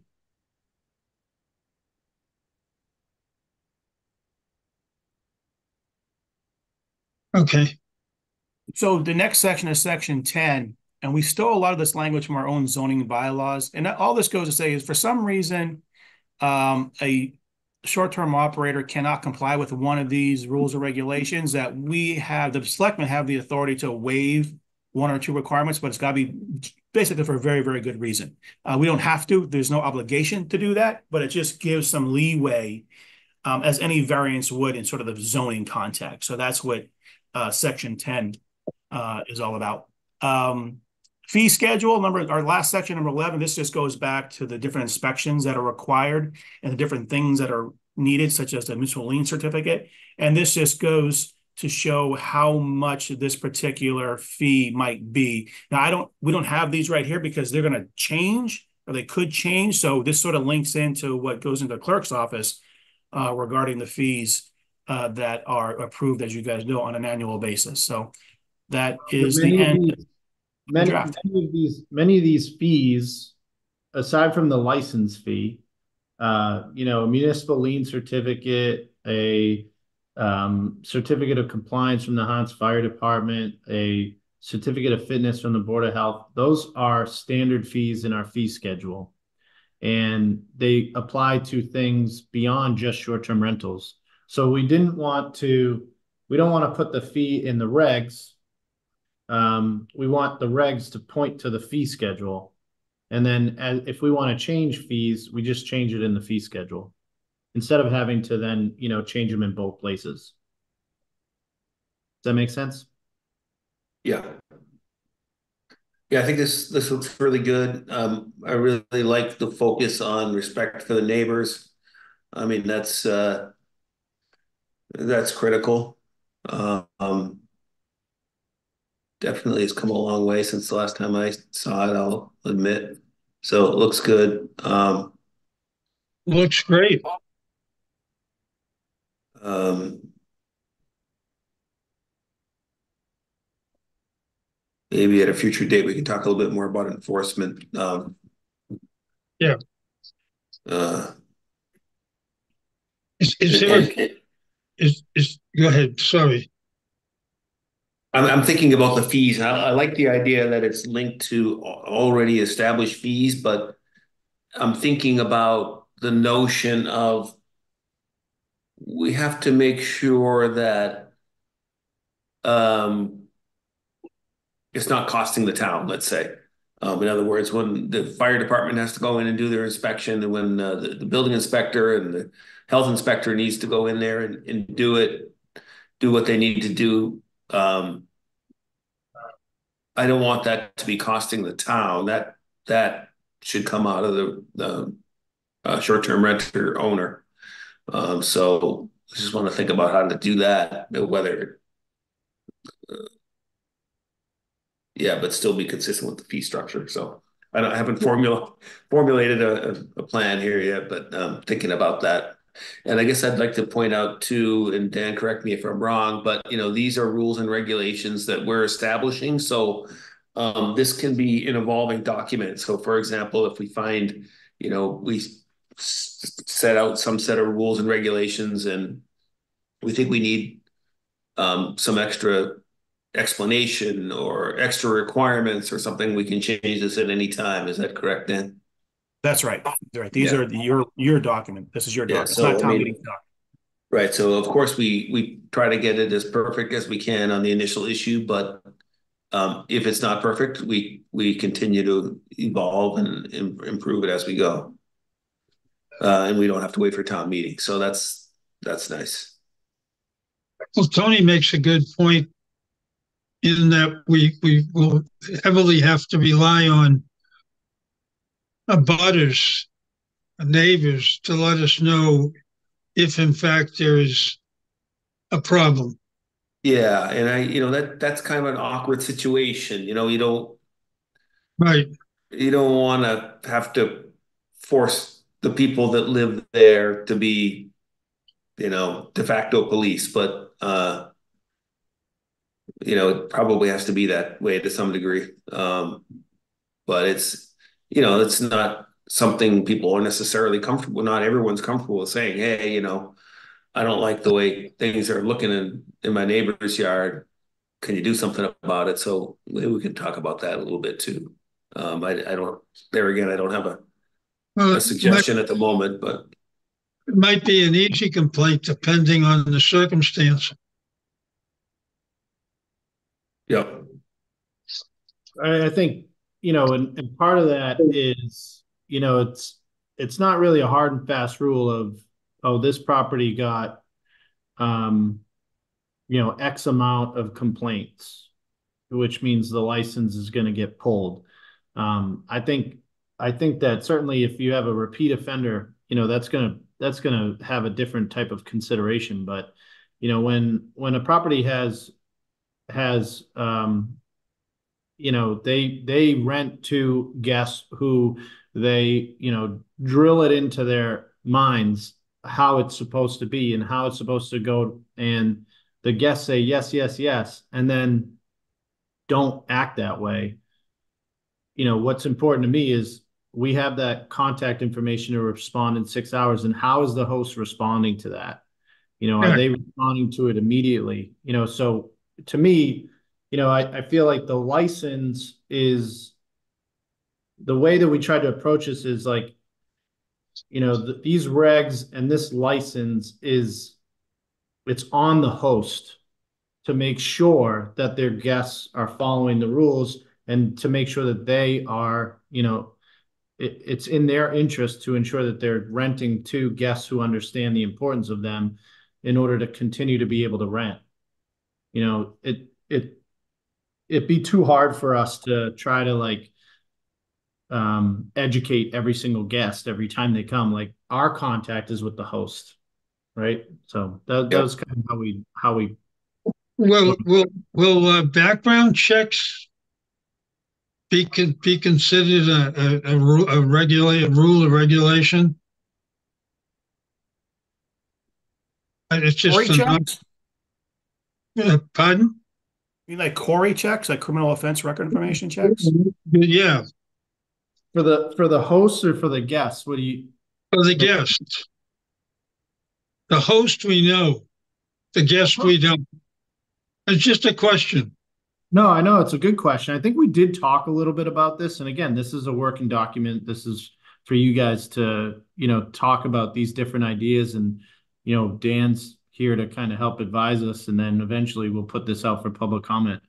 That topic did come up, and I don't know I don't know what mechanism a host would use to run a criminal background check on their guests. Yeah, I think we should think about that. It does seems a little tough. I mean, I've rented Well, Airbnbs and does I don't think I ran a Airbnb, Corey check on me. do they require it, Airbnb? No, they No. don't. But you as a renter through Airbnb or through VRBO, you do have like a record of yourself. Previous hosts will rate you as a guest. Uh, And so there is some level of review, I guess, when someone asks to rent your house, you get access to all previous reviews from previous hosts. So if you are, someone who has had an issue with, say throwing a party when you weren't supposed to, and that host writes a negative review about you, the next host is aware of that. okay. The How many, information from Airbnb back probably a year ago, the agreement that they have with their hosts includes a provision that they will, or they, no, I'm sorry, they may do background information for guests, but they don't promise to do it. It wasn't considered overly reliable. Received an awful lot of criticism. I don't know if that provision still exists, but this was a statement that they were making at that time. Thanks, Robbie. How many Airbnbs, I guess, do we have now in town? Tony? Last It's hard to know. The last number I saw was about 52, but it's not unclear as to whether they're all active. So it just because it's and which of those are legal versus illegal according to zoning? You know, which of those are owner occupied or non-owner occupied or owner adjacent? Yeah, the DOR list. If you're getting that number from the DOR list, I believe contains information on people who either applied for a certificate and didn't do it, or people who actually applied for a certificate and did do it for a while. But basically, once you go into their system, they weren't taking people back out again if they stopped doing it or never did do it. So it's been my impression for the last few years that list is probably inflated. I think we'll have the most accurate data will be once these regs are in place and people have to, register locally to get a license. So, was there any consideration, Tony, of a no nuisance provision as far as the regulations that would be signed off on by the host? Like related to neighbors? Basically, yeah. Yeah, so we try to kind of hit that in the the guest information packet and the good neighbor guidelines. To try to give it more teeth, you could add something like that in the application process.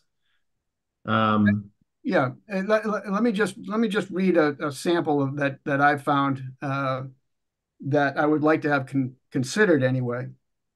As far as no nuisance, the short-term rental shall not result in disruption of peace, tranquility, or safety of the immediate residential neighborhood through the production of noise, vibration, light, glare, trash, fumes, odors, traffic, parking congestion, or any other nuisance beyond that which normally occurs in the immediate residential area. That's great. That kind of sounds like something that we would have like on the license certificate itself. And I guess it would also make sense to have that as part of the application packet so that, people know right up front when they're applying for the license that this is going to be part of the terms of them operating a short-term rental. I think it's broad to the extent where a neighbor who was experiencing problems that fell into any number of these categories, or could easily just do a video of it happening, so that the apparent offense was captured and could be evaluated. It sounds good.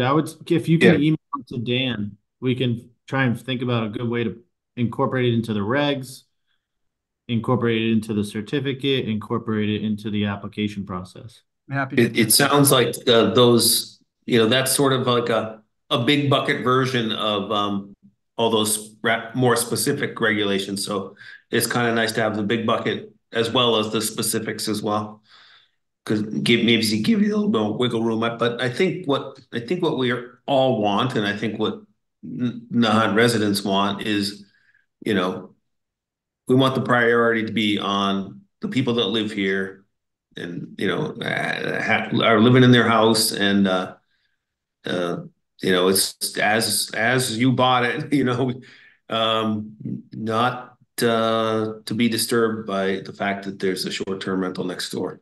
I think that is certainly my goal, and I think I'm not alone in that. So I think this is a great start. for sure. So we also put this on the website and collect public comment on this as well Can as comments from our selectmen. do we have okay, so I'd like to make another suggestion, but if you'd rather just have this suggestion be submitted for review, that's fine with me also. We're going to make an exception for anybody in the call right now. Well, I didn't know if you were trying to wrap up and move on to the next thing. No. Okay, good. So I'm going to kind of kick this off, and it's not going to be long, believe me, or maybe it will be.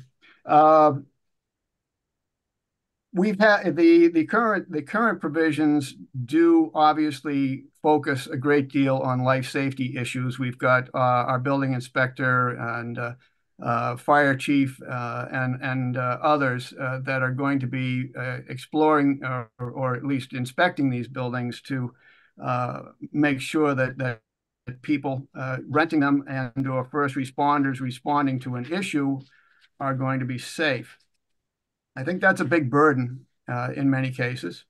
And I want to make sure that the town is protected. I want to make sure that the occupants are protected, and I want to make sure that first responders are protected. And one way of doing that was outlined, and I've actually seen this in other places too, outlined in an article last year regarding a challenge to a short-term rental in Fall River, where the building inspector, whose name is Glenn Hathaway, had to shut one down. And he said in the article, the owner has, without approval, changed the type of occupancy of his building from a private house to a hotel and isn't complying with the types of necessary legal safety regulations and building codes that every hotel must comply with. Let's see. It goes on to say the building code for hotels is designed to have life safety mechanisms to keep people safe in an emergency if they have never been there before. Things like exit signs, lit hallways, fire sprinklers, and more. This is an over exaggeration. I don't see anything like lit signs and things like that going into these types of houses. But what they're summarizing here is that it's a private residence. It falls under the residential code, and the residential code does not anticipate, to a degree, the type of use that's now being applied. So what Fall River is doing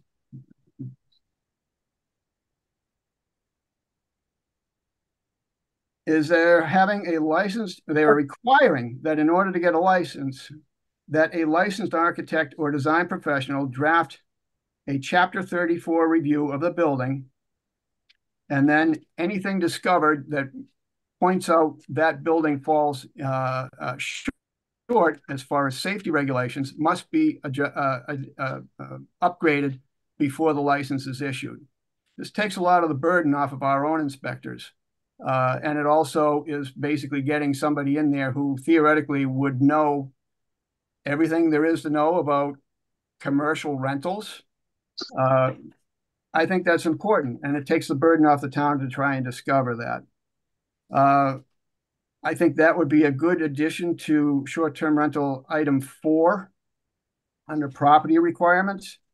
And it's interesting, just to add a little bit more to this, is that the residential code anticipates, for the most part, well, it's actually designed for detached 1- and 2-family dwellings and multiple single-family dwellings, not more than 3 stories above grade, with a separate means of egress. It's basically saying or designed to focus in on the typical use that we have in this town. Basically, a family is in there. This is a long-term use. It's not a short-term event, and it recognizes the difference and that there are different codes that apply. So, as an example, the residential code does have some exceptions as far as how they're used, but the consistency through those exceptions is that it keeps repeating 5 or fewer. basically they're saying that residential code can be used for certain other types of uses, but the numbers have to stay small as far as the people who are in there.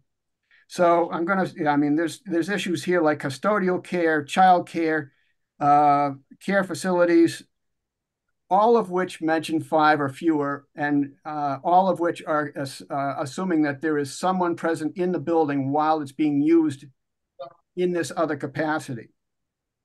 The one that really applies to us, obviously, is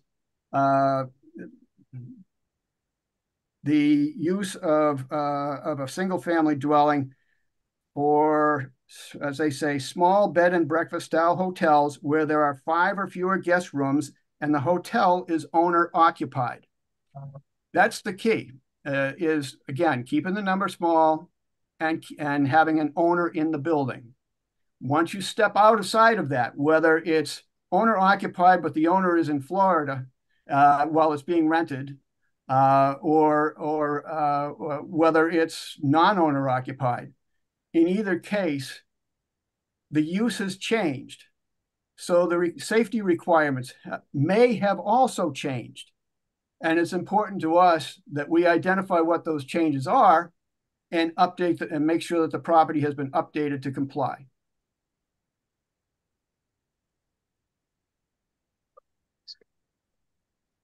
Okay. And one last thing. Under Section 5 rental certificate, we're giving them 6 hours as far as responding to an issue. That's a long time for a neighbor who's got something going on next door that they're upset about. Just, you know, if it occurs at 9 o'clock, that's a long time if they want to go to bed. That 6 hours. That 6 hours caught my eye too. I was thinking the same thing. It's a problem at 1 o'clock in the morning. Yeah, that's a Someone's going long to time. solve it at 7 a.m. That doesn't do you much good, does it? If we want to partner, if the town of Nahant wants to partner with people who want to have these short-term rentals, I think it's a much greater display of good faith if we cut that time down to no more than 2 hours. That makes sense. Yeah, I agree. Yeah, there's definitely some refinement even of the existing ones. That 6 hours caught my eye too, Rob. Seems too long. You know, doesn't do you any good. Well, most of what you said until what you just said is really sets a whole schedule of parameters that tighten that up a little bit. So I think that as far as process goes with these regs, that the board, what I could do, like Rob, if you could send that stuff over to Dan, what we can do is review that and figure out how we could incorporate it into this document. And then you guys review that, new draft. And once you are, once you guys are comfortable with the draft, then put it out for comment. I don't think Rob, I don't think your comments should have to come through a comment period. We can figure out a way to incorporate that stuff before it goes out for comment. That's fine. I don't want to delay the process if but I would like the consideration of these provisions. That's good. I like your proposal, Tony. So we should try to move that along quickly and get those incorporated and get them up on the website for public comment. Sounds good. So Rob, if you can send that over to Dan, that'd be helpful. And then the one on the building code thing, I think you and I had talked about that a little bit. I just want to maybe schedule a time for you and Wayne and Dan to sit down and kind of talk through that a little bit and understand it a little bit better. Yep. The other two are pretty straightforward. So I don't see that taking much time. and then we'll bring it back to the selectmen to vote to, publish it for comment. Very good. Thank you. Thank you. All right, moving on. Preserving East Point. I can provide a quick update on East Point preservation efforts. So there's the so-called Article 97 case going on. That's the dedication case that was appealed back in the fall. The appeal was heard by a panel of 3 appellate judges, and they normally respond in 130 days. And they notified us that they were going to take longer than 130 days. 130 days was maybe a week or 2 ago.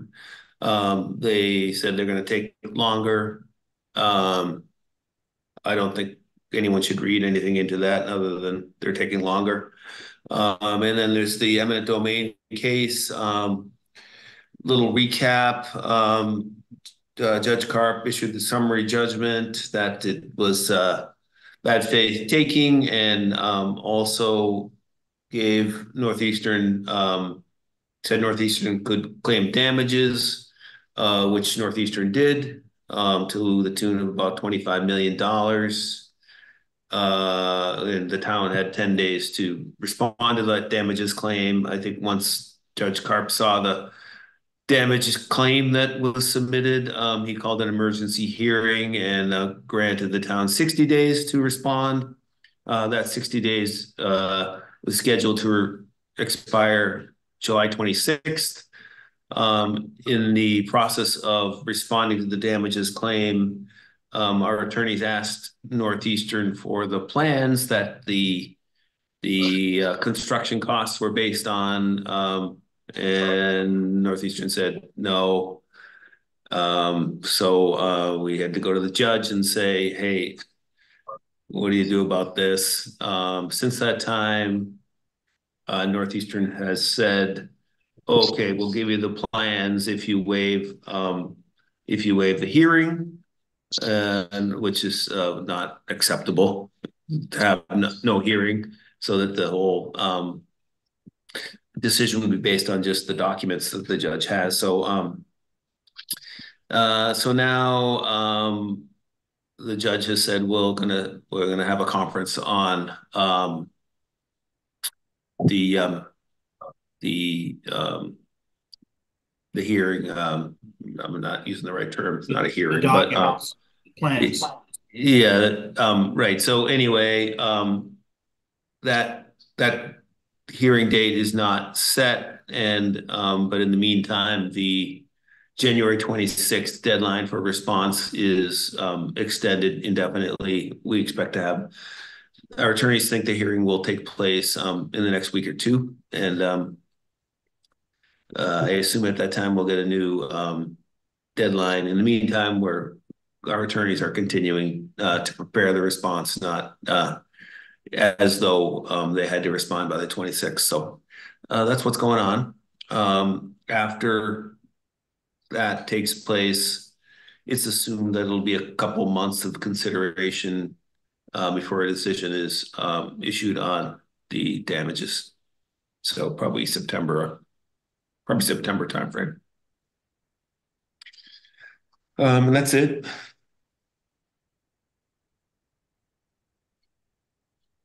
If there's no questions, we can move on to town administrator's report. Okay, thank you very much. July 4th events recap. I just want to, thank, everyone that was involved. Obviously, Jen McCarthy and the work that she did to, raise funds on an annual basis, her family and her team. She does, it's all volunteer work, countless hours, ton of running around, and, the fireworks display, not only wouldn't happen without her, but I mean, there's such a remarkable display of fireworks. She just does, she's such a key piece to the success of that day. So, number one, I want to thank Jim McCarthy for that. And then obviously we had some vendors at the wharf with the band Mojo Slim. We had Bianco Sausages at the wharf as well. So I want to thank them for being a part of that day. That was a great event.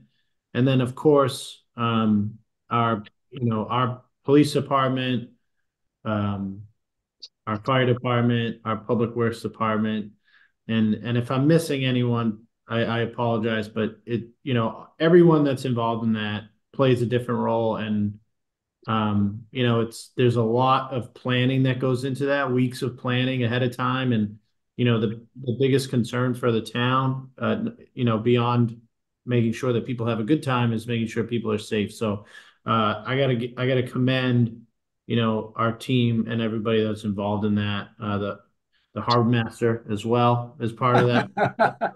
Um, all reports back to me, from Rob, from police and fire, from DPW, from residents, was that, it was a very smooth event, very safe event, no major issues. And so just really proud of that, and wanted to give a shout out to everybody that was involved. Don't forget Flash Road. I am embarrassed to admit I didn't make it down there, but I heard there was a great turnout, and that is the ultimate slice of Americana. With the egg toss and kids Yes. racing and stuff. It's awesome. Yes, the 4th of July committee, the road race, the 3rd of July Horribles parade. You're right. Thank you for reminding me of that. I didn't make the Horribles parade, but I saw some videos and pictures online. It looked great, and I was there for the 4th of July youth races. My kids ran in that, and there's so many different generations of people who attend. It's such a great morning. It's always such a great morning. The kids have such a fun time, and unfortunately, I've yet to win the egg toss competition. Maybe next year. But thank you. Yeah, it was a very, very good day, great day. So and then the next thing on my report is the National Grid overnight power outage. So that was scheduled for this past Tuesday. To recap, National Grid reached out to the town saying that they had some mandatory repair to make adjacent to or underneath or as part of their substation down on Ward Road. And in order to make that repair, they have to shut the power down. It's a necessary repair. The way that they talked about it with us was that this issue, it's deteriorating and it's at risk of failing at any moment.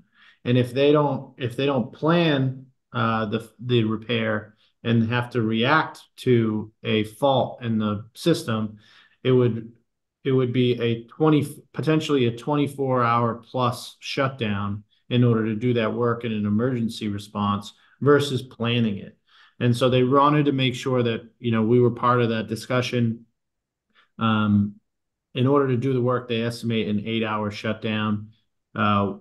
We picked a Tuesday night after speaking with a lot of the, local businesses, restaurants, function halls.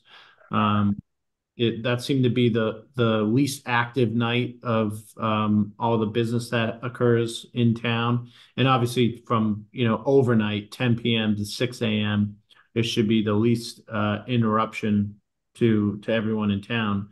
It's not ideal. It's not great, but it's the better of the two evils to get it done this way. And we also added a rain and heat date. So if we're anticipating any major storm or really hot day, like we did this past Tuesday, anything over 90 degrees, they're not going to do the job. It'll get postponed a week. We also ensure, we made it very important to National Grid that they have to do their own notification as well as ours. So we've reached out to all the businesses. We reached out to the Jasmine Nursing Home, Housing Authority, different,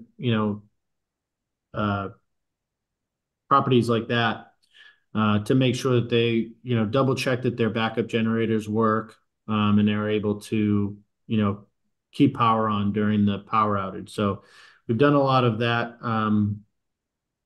communication already. Also, we got National Grid to pay for a freezer truck for our local businesses. So offering to our local businesses, if they have any frozen product that they're concerned of, we'll have a freezer truck available to you on that Tuesday that you can put your product in there overnight to make sure that it doesn't, melt or go bad. So yeah, it's scheduled now for this upcoming Tuesday, July 16th, 10 p.m. until the following morning at 6 a.m. And if we are looking at a rain or high heat that day, it'll get pushed off to the following Tuesday, 7/23. So just to add, we understand there's no good time to have no power for 8 hours. So, but if National Grid's saying, this thing's going to break unless we do this work, I think we should do the work. And of course, everyone recognizes no one wants to be without power for 8 hours, even if it is in the middle of the night. But it's one of these things you got to do to avoid worse problems at some unscheduled time in the future. Anything else, Tony? No, I'll leave it at that. All right. Let's see. I think it's time for Citizens Forum. Yeah, Citizens Forum. So is there anyone on the line that wants to has a comment or question? Unmute yourself and state your name and address and ask away. Yeah. Okay, Tony? Yep, go ahead, Ken. Yep, Ken Carangelo, 81 Rolla Road. Thanks. It's great to hear the progress on the RFP process for the Coast Guard housing. That's great to hear. Dan or whomever, I wonder if you could just explain, if I'm understanding correctly, it sounds like there were two stages to RFPs, right? One was to determine who's going to be representing the town to actually offer these for sale. That's the 5 that have been looked at already. But it sounds like there's another procurement process necessary after that. What is that? What are we actually procuring at that point if we're selling existing properties? It's kind of like a reverse procurement. It's the procurement process of selling the properties. So we would basically, say this lot is, or these lots are going up for sale, and your bids on lot 1 are due this date. Your bids on lot 2 are due this date. Well, I guess it would be lot 3. We have to do alternating. We have to follow the motion from town meeting, but so it would be phased through that first offering. So we're actually basically putting the public on notice that the property is coming up for sale and that this is the process and of how to submit your bid to purchase the property. Okay. Yeah, so Ken, I found that calling that an RFP it kind of confused me too. I view, the selection, soliciting the proposals from brokers as sort of the RFP thing, but the attorneys called this second phase an RFP. To me, it's more like, here's how you go about buying the properties. Okay. So if this, and I know it's called procurement in the law, so I get it, but how does the town saying, okay, here's when the bids are due and here are the dates, how does that relate to what the brokers or whoever selected, like in terms of them establishing a price and trying to get the best possible price and actually selling it? How do those two mechanisms work together? So some of the remaining questions are for that RFP of the selling of the property, the actual selling of the property. do we want to set a minimum amount? What should that minimum amount be? How many properties should be involved in the first offering or the second offering, making sure that that falls in line with the motion from town meeting. A lot of those questions are more like, we felt it was important that a real estate agent be part of that conversation because they're going to understand the market and understand what's the best way to approach it for the town. So once we select the broker, they'll come in and be a part of that conversation with the selectmen and kind of guide us on how how we want to set that up. The RFP process is actually managed by the town. But if there are, if prospective bidders, have questions about the property or want to see the property versus like just go drive by and look at it, the broker is available there to help us with that too. Okay. So the broker is actually going to help essentially write what that second RFP is going to look like. Right. They're going to provide, right? but they're going to advise us on the best way to put that RFP together. We have it. We pretty much have that RFP drafted. It's just those kind of outstanding questions that, none of us have that real estate experience to know what's the best way to approach it. So we wanted to get somebody from the industry to help us with that. Okay. And have you all decided what basis for appraisal you'll be using to set the minimum values?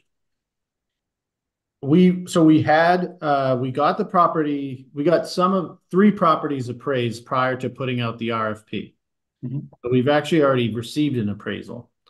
We didn't release that information because we wanted the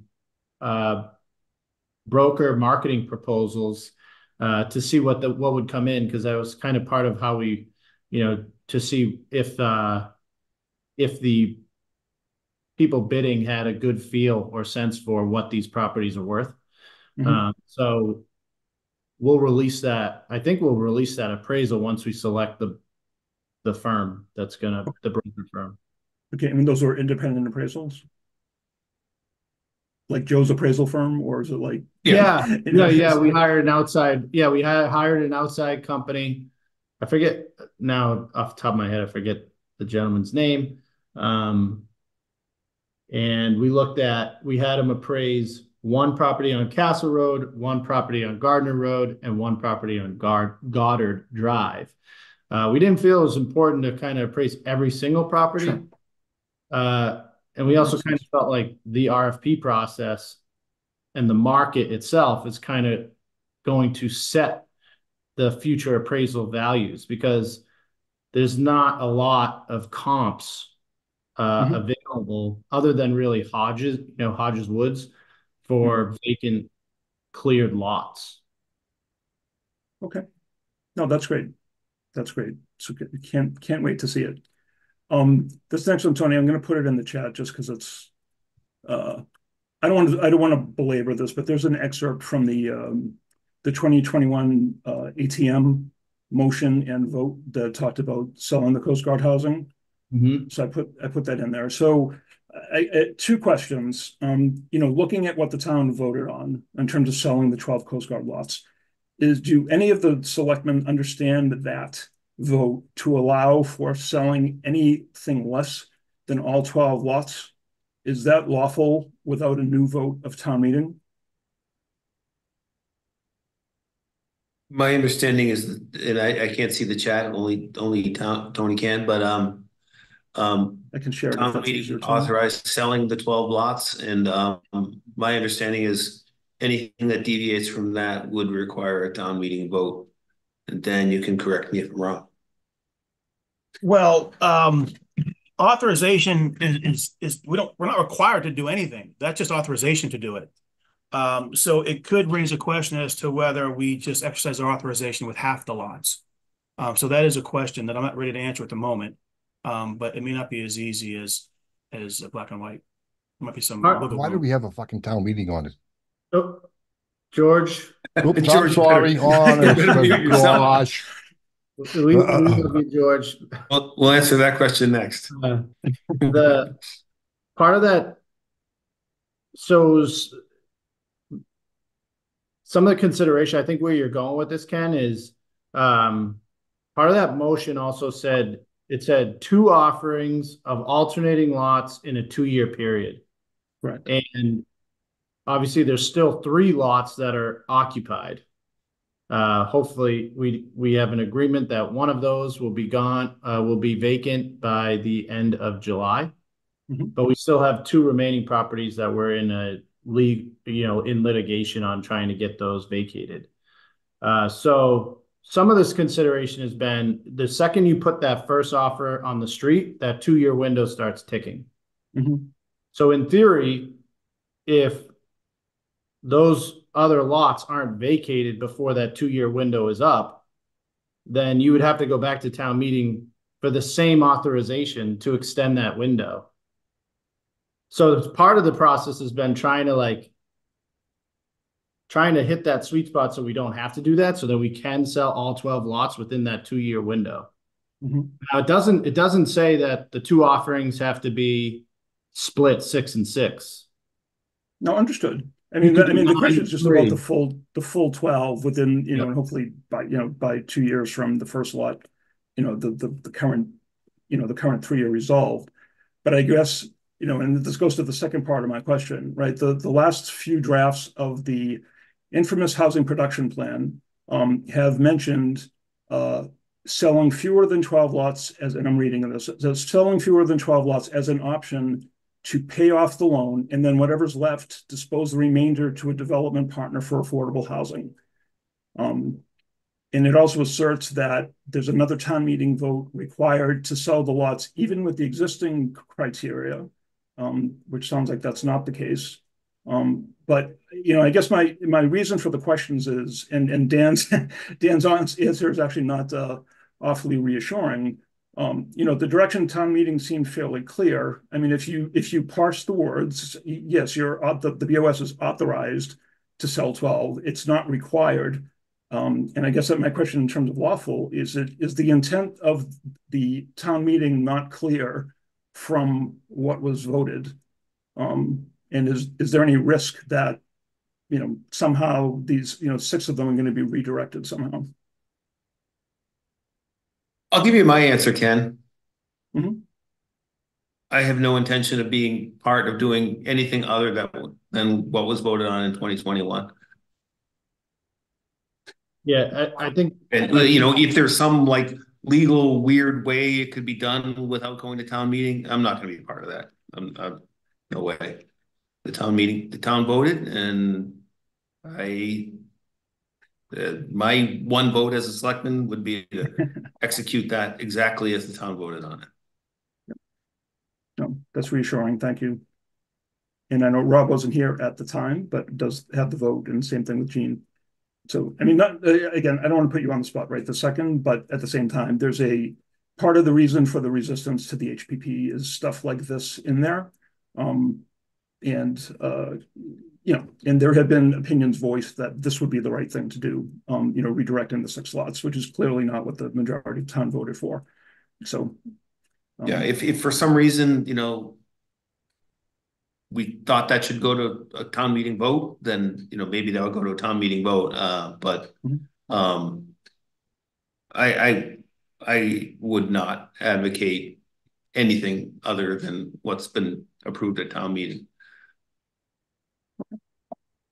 Thank you. And I think I saw some comments about that section in particular, and even reading it myself, there's definitely some shoulds that should read as coulds.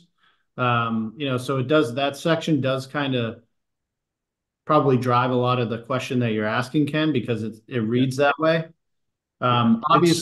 Obviously that property is going to be included in a housing production plan because it is housing property.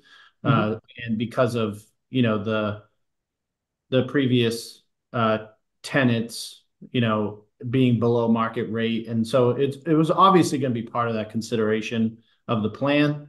But from my understanding from being in those meetings and hearing what the committee had to say and what the Board of Selectmen have said is that the intent is to follow the current vote of town meeting, and the Board of Selectmen aren't, pushing for any other vote on that property. So I don't, Okay. I don't, I think it's safe to say that this board and the town is trying to sell these lots the way that the town meeting vote has authorized them to do it. Okay. Thank you. That's very helpful. I don't know if George still wants to speak or no. George. I apologize. Fine. I'm going to blame it on Ken because I had myself unmuted and I guess he had himself unmuted at the exact same time and he spoke first and I forgot I was unmuted. I've been here the whole time. We can agree it's Ken's fault. I'll let you in on a little secret. The reason why I have my camera blocked is you people would have a heart attack if you saw how I am so animated, and my poor wife has to go out in the other room and watch the other TV because she can't take it. So again, I apologize for my swear, and unfortunately, I wish I could be as I don't know what the word is but calm, cool, and collected comes to mind is all you people, because like I say, I think I've told you before. People say I have a lot of good ideas. I should run for selectman, but I keep telling them in the first meeting I'd be banned. So I really applaud you for being so calm and cool and collective, especially towards people like myself that are very animated. 2 questions. George, before you say your question. Yes, I know. I'm sorry. George Mahovan, 64 Lennox Road, Little Nahant, Massachusetts. Thank you. 2 questions. The right of way up in, excuse me, I believe in Wilson, Little Nahant Road. Any progress on that? And has anybody checked to see if they were paying taxes on that particular strip of land? I don't think we have any new information on that issue. Are we going to be looking into it, or is it a dead issue? No, we are looking into it, but I don't think we have anything new to report tonight. Okay, that's fine. And then the second question is about, I applaud all the rules and regulations, and you say you're going to put it out for public comment. Will that public comment not make you, but have you have a change of heart maybe, or add a couple of rules or change the rules a little bit with the public comments? Yeah, that's the idea. Okay. And the short-term non-owner occupied rentals in residential areas, what is going on with those? I've heard a couple of people complaining that their neighbor is still running one and Nahant is doing nothing about it. How do I, so we're not doing nothing. We've sent letters to the properties that we've received enforcement requests on, and we've basically put it on the owner to prove to us that they are owner occupied, and if they are not, that they have to halt what they're doing.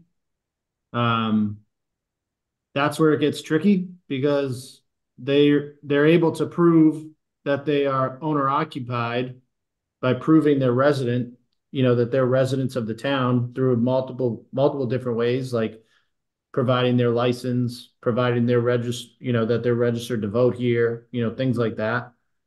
And that's kind of where we fall short. The benefit of the reg, as soon as we get these regs in place, I think we'll have a better way to manage those because, if they're able to prove that they are owner occupied or that they are residents of the town, but they're still continuing to have, they're still renting and those rentals are a nuisance to their neighbors, then it jeopardizes their ability to be licensed. And if they're not licensed, regardless of whether they're a resident or not, they're subject to fines, which is a little bit more strong than, just trying to determine whether they are a resident or not. Does that make sense? That confused me even more. Why aren't you finding them? I mean, this is a law in our town now. And just because they can prove they have a license and they live in the town, I'm not living in the town, but they own the home, and the neighbors can prove, you can go on, what is it, VRBO, Airbnb, and see the houses advertised, and you see dates up until, I think it was July. I've seen a couple houses that are renting still. Why can't the town, you people, find that out like I found it out? And I'm no whiz on the computer, as you know. Why aren't you taking steps to stop them? Well, Finding them. I mean, this is ridiculous. The town does George, not want this. And now all of a sudden you're telling me because they're a resident of Massachusetts, they have a license, and well, because but they can't prove that they're there all the time, and you can see in the so the public that they definition, are renting it out for months and months, and you can see where the dates are, where it's occupied for, days on end, weeks on end. I know that I understand, George. I know you. I completely understand your frustration. You're not the only one with that frustration, and that's internal as well. The issue is that owner occupied is defined as it being your primary residence, not that you are there all the time. And I so, disagree with that, Tony. If you read the rules and everything like that, it definitely just says there has to be someone that lives in that house and on a 365-day basis. Not, oh, well, this and that. They have to prove that they're in that house for 365 days. An owner, not a caretaker or anything like that. An owner. You know that as well as I do, Tony. It doesn't say that. Oh, God almighty. Then why don't we make it say that? Yeah, well, we're going based off of the zoning bylaw, which was approved at town meeting. I can't. Yeah, they banned them. What it said was it defined them whether they're owner occupied or not, or owner adjacent, right? No, Tony, the motion I put up there was to ban them, not if they were owner occupied or not. It was to ban all non-owner occupied short-term rentals in residential areas, period. Not if they were freaking this or that or this or that. That's what we voted on. Yes. Yeah, so why isn't it being enforced? This is ridiculous. It's almost been 2 years since the freaking thing's been in a law, Tony. It was in law in 2024? In December? George, I don't want to get into like an argument in this citizens forum. I understand you're frustrated. I'm frustrated about it too. The fact of the matter is we are enforcing it to every extent of our ability.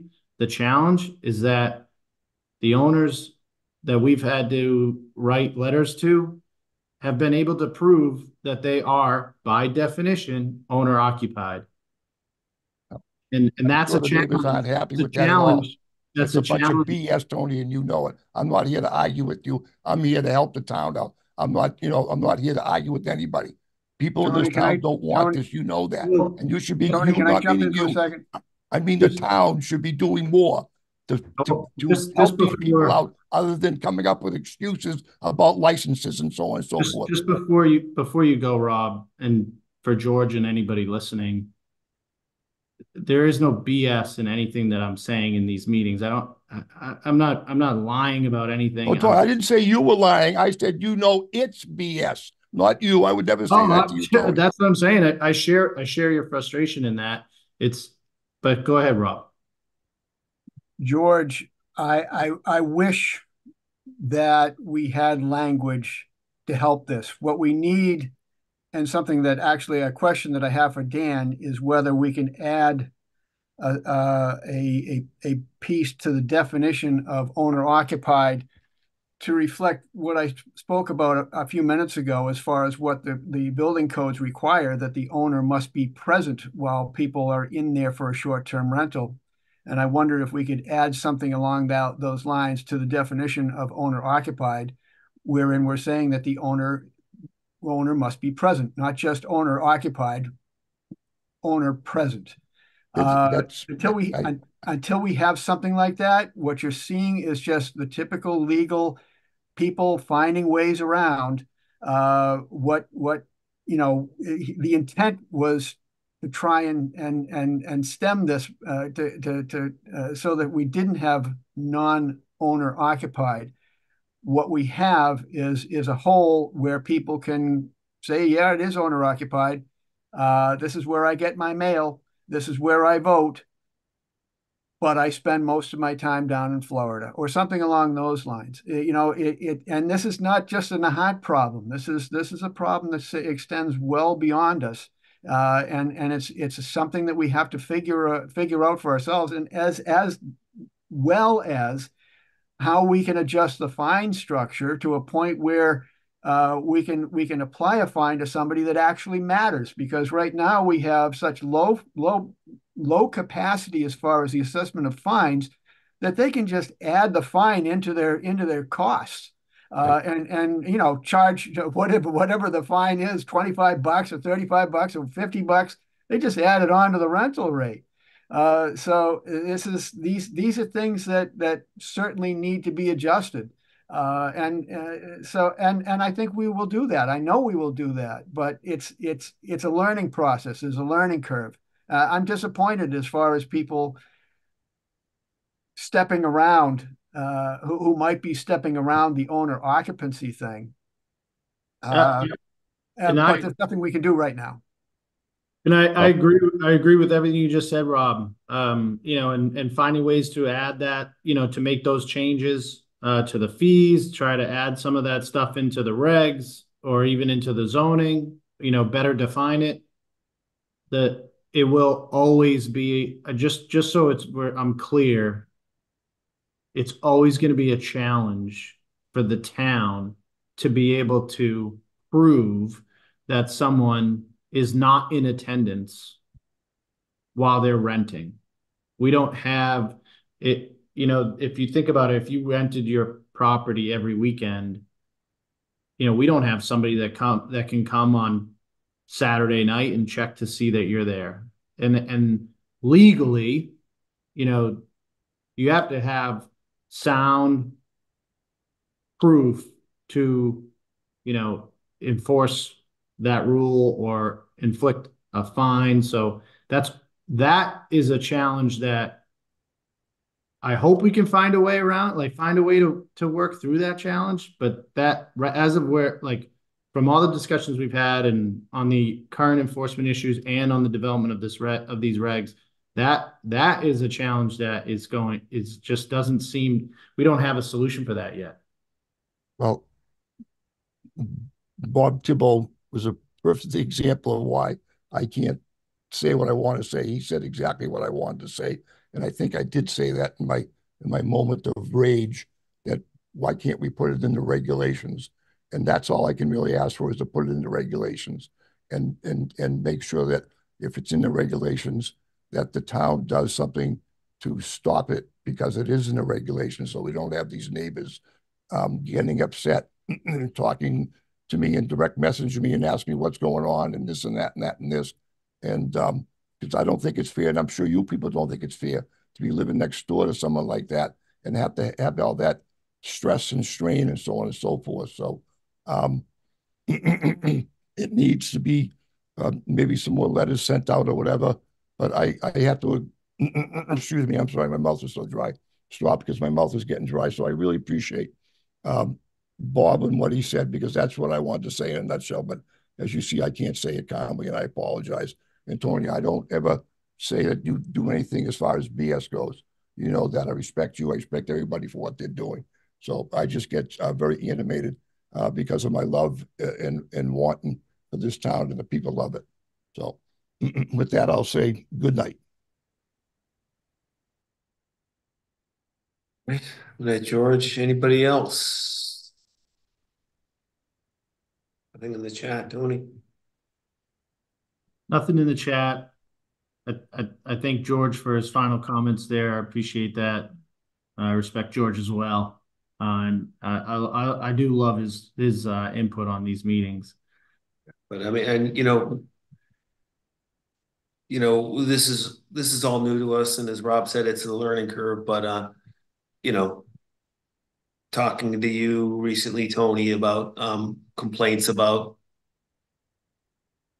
in their short-term rental, and the people produce a license that says they live there. They say they live there. It's a tough situation. Like, what do you do? Stake out the house and You Well, know, if I could, find out how many days a year they're there. It's The owner should be present. That's what we should be working towards, in my opinion. Robbie, can you hear me? I can. If you could, it's simple to tie this into what Tony said earlier. The responsibility is going to have to, most of the time, be the responsibility of the abutter, the neighbor, the one that's going to complain that the owner is not there. What you're saying is so correct, and that is it should be changed. Owner must be present. That's exactly how those two can tie in, and we can monitor it, we can watch it, we can react to it. Uh, we talked a lot about this when the short-term rental committee was working on the bylaws, and we talked about, obviously we want the homeowner to be there, and that should be written in the regs. The challenge is the town can't possibly take attendance and know for a fact, I shouldn't say can't possibly. It's just a really big challenge for us to be able to prove whether they were or were not there at all hours of their guests. That's always going to be a challenge for us. So then what we said was, all right, well, what's the value that comes with having the owner there? Well, the value is that when the owner is there, if their guests are getting loud, if their guests are being intrusive to their neighbors, if there's cars all over the street, the owner is present and can make sure that they correct those issues before a neighbor calls, right? So that's why in these regs, we put a lot of emphasis on if you aren't ensuring that your guests are complying with, the good neighbor guidelines and not being a nuisance to the community, you risk losing your license. That's an easier way. It's almost like it's a better way of us to be able to enforce that the value of having someone there is occurring, because it's hard for us to monitor whether they actually there or are not. Now, Tony, you and I have talked about this also, that the value goes heavily towards life safety issues. So many of these are rented where the owners aren't present. People roll in there late in the evening, more often than not. Everybody grabs a bedroom. Nobody knows where each other is sleeping. Half of them probably don't even know what the home address is where they're staying. If something happens, these people can't find their way out. These people can't call the fire department and say, I'm at 123 Main Street. They don't know. So all of these are delays that wind up with people getting injured or worse. And it's no better for the first responders, because there's nobody there that can say which bedrooms are in use. There's nobody there taking a head count as far as who's present and who isn't.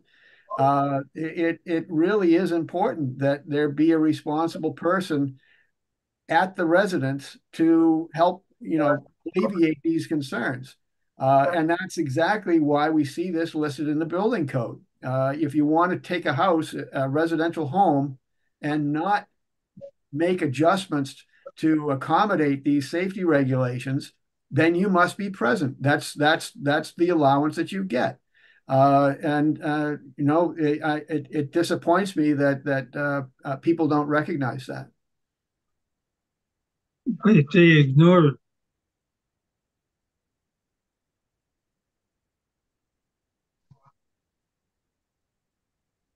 Kind of shows you how these rules and regulations kind of do absolutely nothing, doesn't it?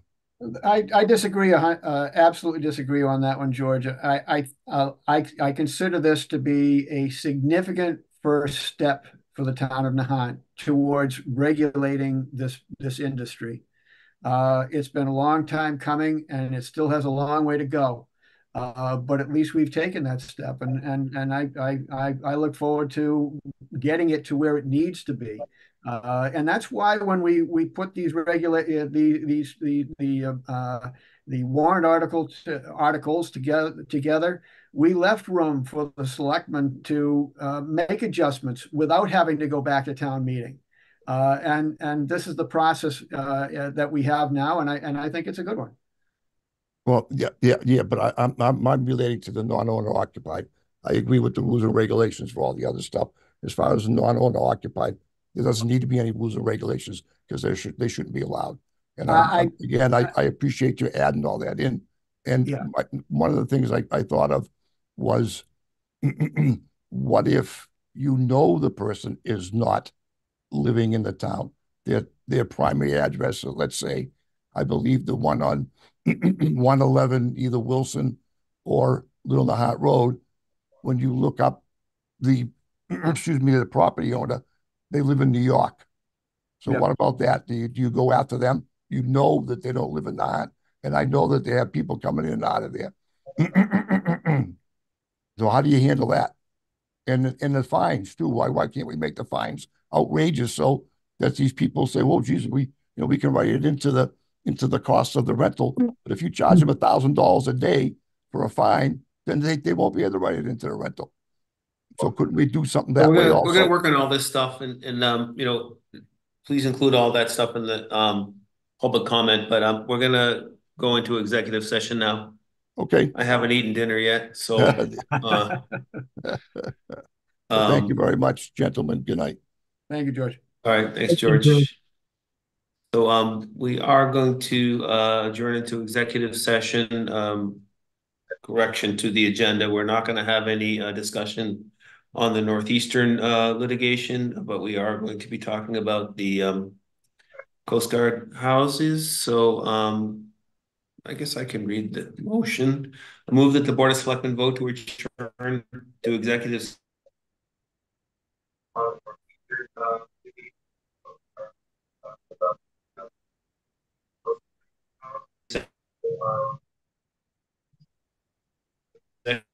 We might have to do that again. Yeah, Josh, you're frozen on this.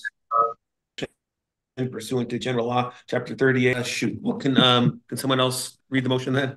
Yeah. Leaving the Northeastern part out. Yep. I move that the Board of Selectmen vote to adjourn to executive session pursuant to general laws, chapter 30A, subsection 21A3, to discuss strategy with respect to litigation, to discuss pending litigation strategy regarding the town of Nahant versus 3 Coast Guard housing tenants, if the chair declares that an open meeting may have a detrimental effect on the negotiating position of the public body. And if I don't freeze, I do declare that an open meeting may have a detrimental effect on the negotiating position of the public body. Seconded. Okay, so any discussion? We're entering open session. Oh, right. And yeah, so we are not returning to open session. And do we have a vote? Let's vote on the motion to adjourn to executive session. Roll call vote. Gene Canty, aye. Rob Thibault, aye. Josh Antrim, aye. Thanks, everyone. Have a good night. Good night. I'm gonna have to say bye, Joe.